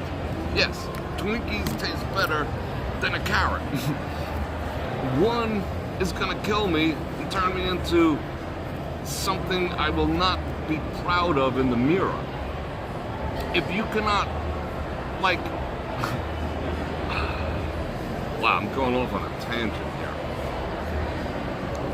I ain't afraid to be naked. I ain't afraid to be naked. That's all I gotta say.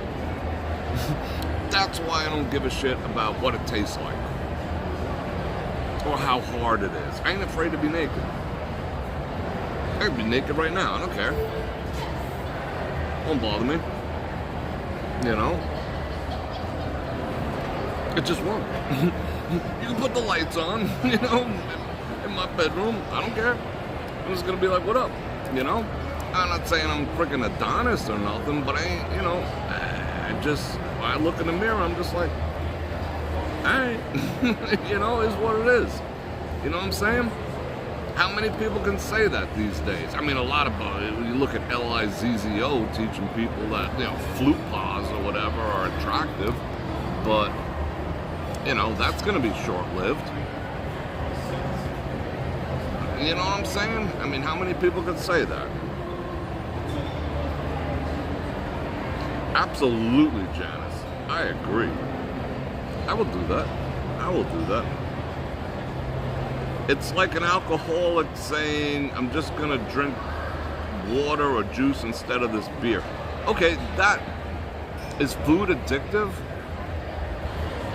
Alcohol is an addiction, for sure. Is food an addiction? Can you be addicted to McDonald's? Maybe. I don't know. I haven't eaten any of that in years. I do not. I'll eat fries in an emergency every 2 or 3 years. I don't eat fast food, That's why I'm not afraid to be naked.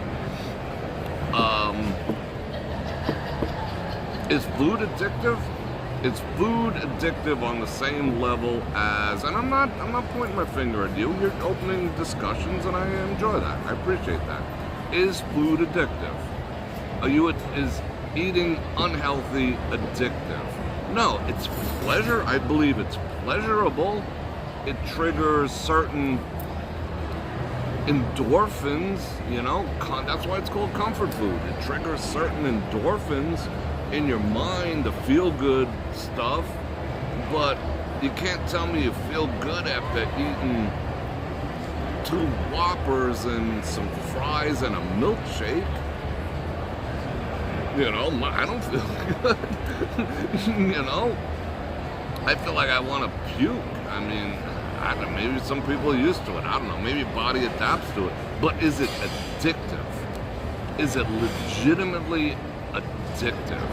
Where you just are sitting there like a drink, like an alcoholic. People just sitting there like they're trying to work. They're trying to focus on the PowerPoint that they're putting together for tomorrow's meeting. And their body's starting to shake, and they're just like, I need this Big Mac. I need this Big Mac. And then they're hiding Big Macs in their thing, and they're going in the bathroom to eat the Big Mac and whatnot. It's not addictive. I think we're just so used to giving in to our desires and pleasures that we think it's an addiction. We've just become so self-indulgent, and we've been told it's okay to be so self-indulgent that nobody gives a shit anymore. If you're not willing to say no to yourself, I wouldn't say the food isn't making you eat it. You're making that conscious decision. I could eat this or that, or this or that. Now, I'd say the thing that that holds people back is once you get to the place where you're so used to overeating, you will have problems feeling full. Absolutely. Abso-freaking-lutely. Just going to a carnivore diet, I have problems feeling full. I'll say yeah. So feeling hungry, I have to eat before I go to bed. I went to bed hungry as a kid because financial situations, and back in those days, that was a punishment. You're going to bed, hungry. And I'd be like, F it. She'd be like, oh, this kid's in China starving. I'd be like, ship it to the mom. She'd be like, kapow, you're going to bed with no food, So I went to bed hungry a lot when I was a kid, either self-imposed or because it just wasn't, So I don't like that feeling. That's psychological. So I do eat before I sleep. But I don't eat carbs. Eat a steak before you go to sleep. But you will feel hungry, because your brain needs more to satiate it. Yes, your stomach has expanded to the size of, your stomach started like this when you were 13. Now it's like this. You know, your stomach grew because you're packing food in there. So yes, it'll take longer to be hungry, but all you have to do is slow down, because it's not a volumetric thing. It's not like a gas tank where once it's full, it triggers your brain. It's a different thing. So eat a little bit, chill out for 15 minutes, see if you're still hungry. Eat a little bit, chill out for 20 minutes, see if you're still hungry. You know, but when it's like, no, ooh, I'm full. No, your body might have told you were full half an hour ago. Your body might have told you a full 2,000 calories ago. You just weren't listening because you just wanted to indulge in the taste and the flavor and you know, all that. So, yeah, so being hungry sucks. I'll bend to that. You know, being hungry sucks. But eventually you won't be anymore, you know? Eventually, as your stomach shrinks, and you know what else will happen? I'll tell you something else. Once you look in a mirror and you see changes in yourself after, like, changes don't happen in your body for about 3 to 4 weeks. Whether you're consuming less or whether you're working out, you don't see shit for like at least 3 weeks. And if you're trying to lose weight, take your scale and toss it in the garbage. Toss the scale in the garbage. The scale does not determine how well you're doing with your diet or losing weight or anything like that. The mirror. Buy mirrors. Throw away the scale, buy mirrors. Buy more full-length mirrors, put them in every room in your house. Don't, and throw the scale away. The scale's bullshit. Scale doesn't matter. Because you can be converting, like, a pound of fat is like this, and a pound of muscle is like this. So you can be gaining muscle and losing fat at the same time, and the scale ain't freaking moving, you know? So, go ahead and buy full-length mirrors and throw the scale away. And once you start seeing yourself, and once other people start saying it at the office or wherever, you know, anywhere but Starbucks with the 2,000 calorie Frappuccino bullshit, you know, I don't drink those either. You go, you know, they're gonna be like, wow, you look different. Well, I can't put my finger on it, you know? When your clothes start becoming too big and you could like shop like a couple sizes lower, you'll be on board. But you gotta give yourself time. You're gonna be like, wow, you know, I feel better, I have more pep in my step, you know, I'm not taking freaking elephant dumps every day, you know, everything will just be better. But it takes discipline. I don't think it's an addiction, it just takes discipline. Alright, what are we talking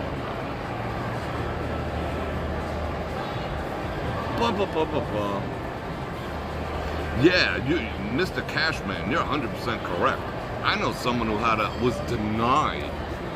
was denied from a psychiatrist to get a gastric bypass, and they're not all that good for you too.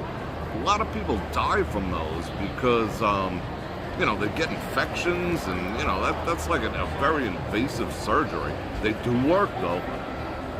They do work, but I mean, I guess you get to the place where, I mean, there is a point, maybe I'm wrong, but I think there is a point where,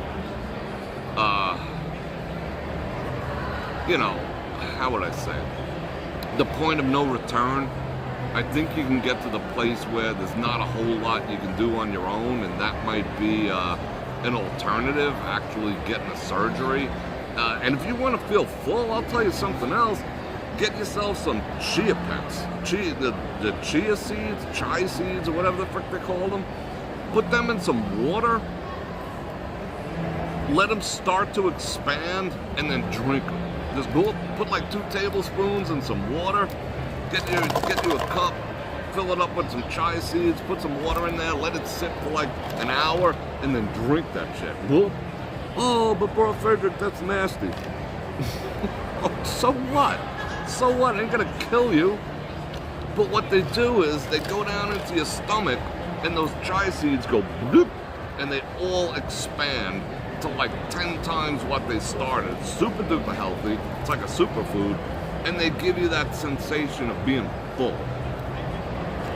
There's stuff you can do, but it doesn't taste good. Nothing in life is supposed to be easy. Like chai seeds, yeah. Yeah, the husk after dinner, all that stuff, yeah. It sucks knowing your next meal's gonna be gross. I hear you. But, however, you know, I eat steak all day, you know? And I occasionally chew on a sugar cube. You know what I do too? Alright, I'm not the epitome of health or anything like that. I just know a lot of shit. It has to be, you know, whatever. Sometimes I take 2 spoons, right? This is like a snack for me. I get all natural preserves and my all natural peanut butter. And I'll take a teaspoon, a tablespoon, not this little thing. A tablespoon. One goes in the peanut butter, one goes in the jelly, and I'm like this.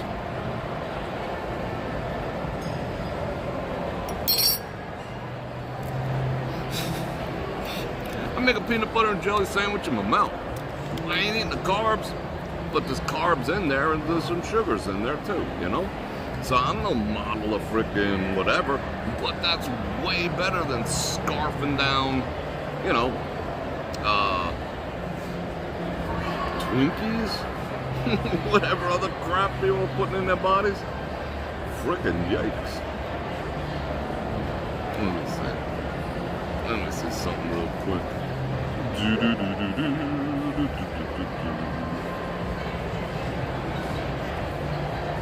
Alright, I'm gonna whip this out one more time.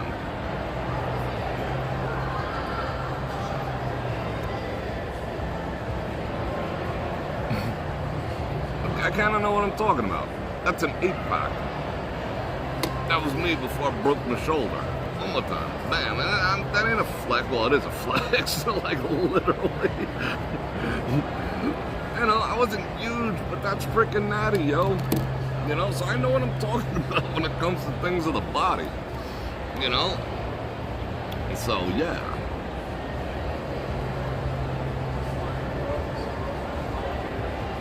And that was me like 20 years ago. I mean, yes, I've aged. Yes, I don't have that hair anymore, but body the frickin' same. You know? Because I ain't dogging my body with shit. I could fit into the same exact clothes as I did in high school. Maybe that, like I said, maybe that is a flex, maybe it's not, but I'm pretty proud of what I accomplished. And you can too.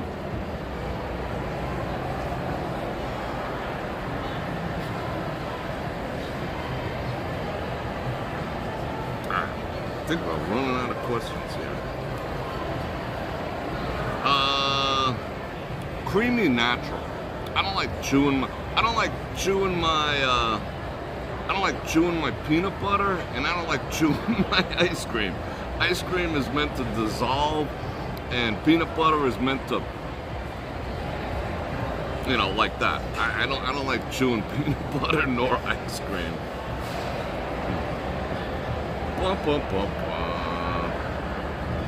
Yeah, anyway. But you know what? In the grand scheme of things, I didn't eat any. I mean, okay, I watched when I was. That was like. I mean, you guys knew me when I looked like that. When I first started the channel, like right before I broke my shoulder, destroyed my shoulder, and I had to stop working out. I lost 32 pounds. That's 32 pounds of muscle. Muscle is biologically expensive. I see one fit person, well, 2. And I think he's negotiating a deal with both. You know what I'm saying? Anyway, it's gonna be interesting for F1. The amount of industry people here. Yeah, I was like, okay. It took like an hour and a half in the gym, 5 times a week, sometimes 6, whatever. And I did, you know, I was watching what I eat and all the rest of that crap, but, you know, that just is what it is. Am I on any meds? None. None. Like zero. I do supplements. I do supplement, you know, I'll get into my whole, you know, supplement routine, but I'm on zero medication whatsoever. Thank God. Eating chia pets. Yeah, I'm not on any kind of medication. I mean, like I said, before I started taking the collagen's been a freaking miracle in my life.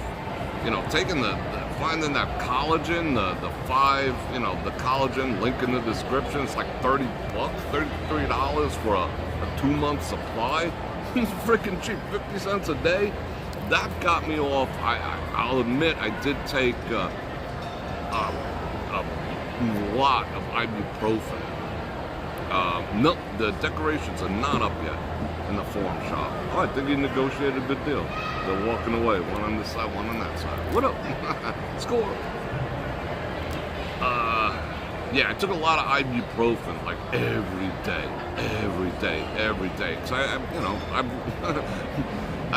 Cause if you look over my shoulder in a bit. Collagen is so good for you. But I don't have the aches and pains anymore since the collagen, so I've even been cutting down on the ibuprofen. But that's all I took. Yeah, Sanabello commercial, that's funny. You can only do chunky? Maybe I'll try that. Maybe I'll try some chunky. Nah, I don't think I will. That's nuts. That is funny. I'm reading stuff. Point of no return. This is a good song. Where can you... Walmart's got them cheap. Cheap. You can get you can buy them on Amazon. Okay, look over my shoulder. Watch. This negotiation I was talking about. Watch.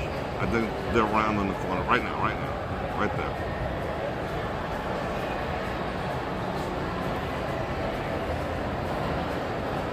Not watch the whole deal go down. Ain't judging, whatever. Just put away your shit in the safe, bro. Anyway, I digressed. On the working ladies. Yeah, Walmart has them cheap, like $7 for like a 2-pound bag or something. You know, and flax seeds are real good, but they got the chia pet seeds cheap for like $7. I don't think you could buy that on Amazon. And they're organic too. Their own brand. Yeah, it's gonna get rolled. They're heading up the stairs now. That's funny. Whatever, bro. But, you know, your shit's gonna be gone. Collagen in the smoothie. Yeah, take a while. The collagen took me close to a month before I noticed, but that's how life is. You know, people just we want to do everything in pill form. Like, that's why people are taking that Ozempic, because you can lose weight fast. Even though it's like a diabetes medicine, you can lose weight fast on Ozempic, you know? But it is devastating to your body. Literally devastating. But people are using it as a weight loss thing because people want shit done. People don't want to put in the hard work, you know? People just do not want to put in the hard work anymore. You better look out for that. Yeah, I mean that's dangerous. Fellas. I don't want to judge, whatever. You do you. If you gotta pay for it, so be it. But that's dangerous. Besides, the diseases you can get, besides being drugged, besides being robbed, besides being blackmailed. Wow. Come to Vegas and be like, how do you explain that when you go home? Hey, my Patek Philippe is gone. My 40,000 in chips are gone. My dignity's gone, and I have herpes. Explain that to the family.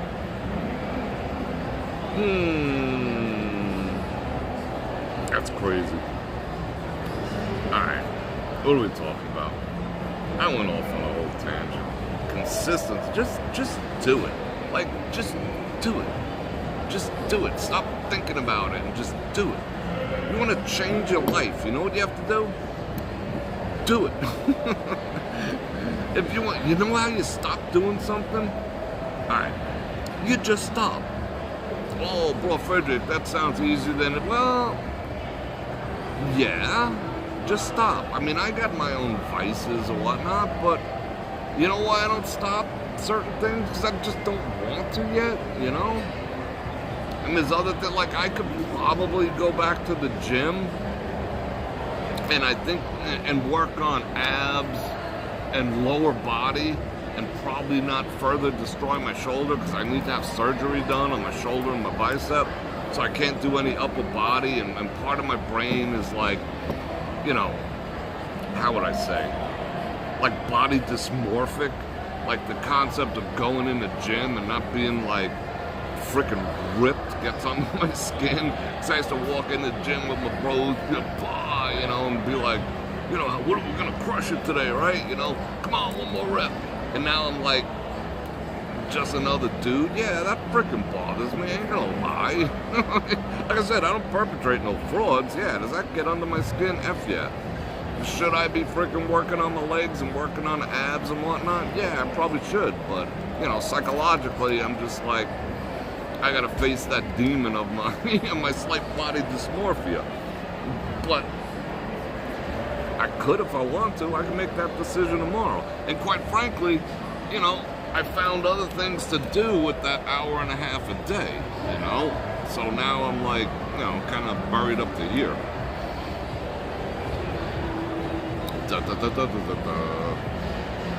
What would his mom think? That's funny. Yeah, maybe he did get a BOGO. Yeah, he's gonna get a BOGO right in his freaking bogostomy. But whatever. I mean, me personally, I'd rather lick a toilet bowl and, you know, be with a worker, an industry worker, or someone with a high body count. I'd rather just straight up lick a toilet bowl. That's just a concept of that's nasty, you know? Sloppy 400ths. Ugh. I have too much dignity in myself, you know? Anyway. Alright. So what are we talking about? Alright. So, people, let me just make sure I didn't miss any super chat activities. No. Last one was Joe. Alright, cool. Alright, people. I'm gonna jet. I still got a little something going on. You know. It ain't all gone yet. My back looks still pretty good. But I should get back in the gym. But you can't, you know, like, you can't really tell the abs because I don't walk around with my shirt off. You can't tell, well, I can tell on the legs because my jeans ain't fitting anymore. My waist is still about the same, but my jeans ain't fitting right. I used to have problems buying jeans, you know? Now, they're getting big on me. And the fact that I might have to get smaller jeans, like instead of like a 32, I'm leaning more towards like a 30, 32. And that's kind of bugging me a little bit, you know? So, yeah, maybe I should get back in the gym. If you guys will do it too, we'll keep each other accountable. Thank you, Marie Bella. Alright, I'm gonna jet. Tomorrow night, we're gonna go out and... where are we going? We're gonna go look at the monstrosity that's being built at the Venetian, and maybe we'll go check out the Sphere, and we'll just go do our thing. And I think Sunday we go back an hour, so that means instead of it getting dark at 5:45, it's actually going to get dark at 4:45. So every stream from now on is going to be a night stream. And I do want to apologize. Let me just take a second to apologize. I'm sorry.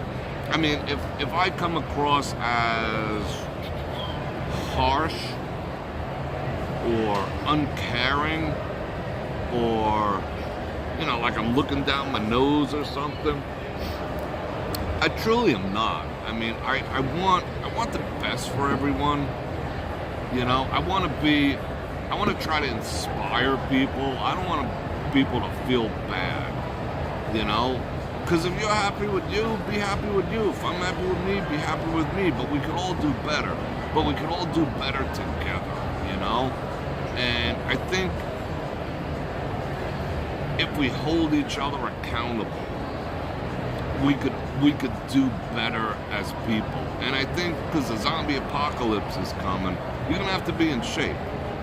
I think because hard times are truly coming, if things don't change. We were talking in the beginning where we're at, you know, in America and in this time, and not even America anymore, the whole world. Times are gonna get hard. I think if things do not change, times are gonna be hard. That means you're not gonna be able to cruise on down to, thank you, Dan, I appreciate that. You're not gonna be able to cruise down to Chick-fil-A, whatever the hell it's called. I wouldn't know because I don't go, you know? You're not gonna be able to do certain things. You might have to be able to run. You know, there's things coming that we're not ready for, I believe. I mean, I hope I'm wrong, but I could just sense it. You know, if things do not change within the next year or two, America's going to be a third world country because the product of all of our debt is going to have to be giving away large swaths of this country because the only asset America has left is its land and its military complex. So we're going to have to give that away to satisfy our debt. So what does that mean for us? That means you better get in shape because lean times could be coming. And when I mean lean, they could be lean. So that's why I don't feel like talking about the 5 best places to eat shrimp the rest of my life, you know? But anyway, I digress. But I want the best for you. I want the best for myself. I need you guys to keep me accountable, and I want to help keep you guys accountable too, because I love you guys. I ain't bullshitting about that, you know? I can't be more sincere. Yeah, Janice, Zombieland rule number 1, cardio. Yeah, I'm all about that. I mean, I gotta see how the reception goes because, you know, channel-wise, I mean, I just put up a video today that got like 150 views in 8 hours. I was just like, wow. You know, I was a little insulted by that, but I just have to, you know, have faith that the algorithm's gonna figure shit out and find an audience for the content I've been putting out lately. But evidently, my regular audience isn't enjoying it all that much, so I'm kind of like at a crossroads of what I'm gonna do, you know? So we'll see. Tom Max says, you don't ever have to pause. I appreciate that, but, you know, I could feel, you know, like, you know, I have that thing, I have that sense going on. I can feel a bunch of people, like, I don't want people to feel picked on.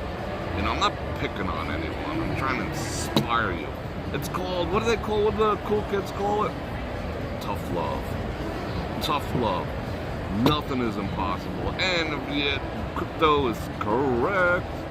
You know, nobody likes someone who speaks the truth. People would rather hear beautiful lies. You are just perfect the way you are. Are you? Are you? Am I perfect just the way I am? I don't have any room for improvement? Come on now. We'd rather be told pretty lies than,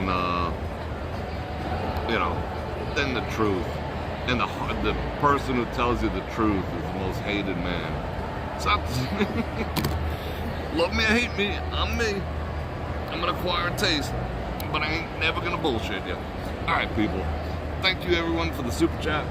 Thank you everyone for hanging out with me. I am lit up like a Christmas tree thanks to all this Americano activities. I gotta clean this mess up and hit the road. I got some sugars to eat, and I'm gonna jet.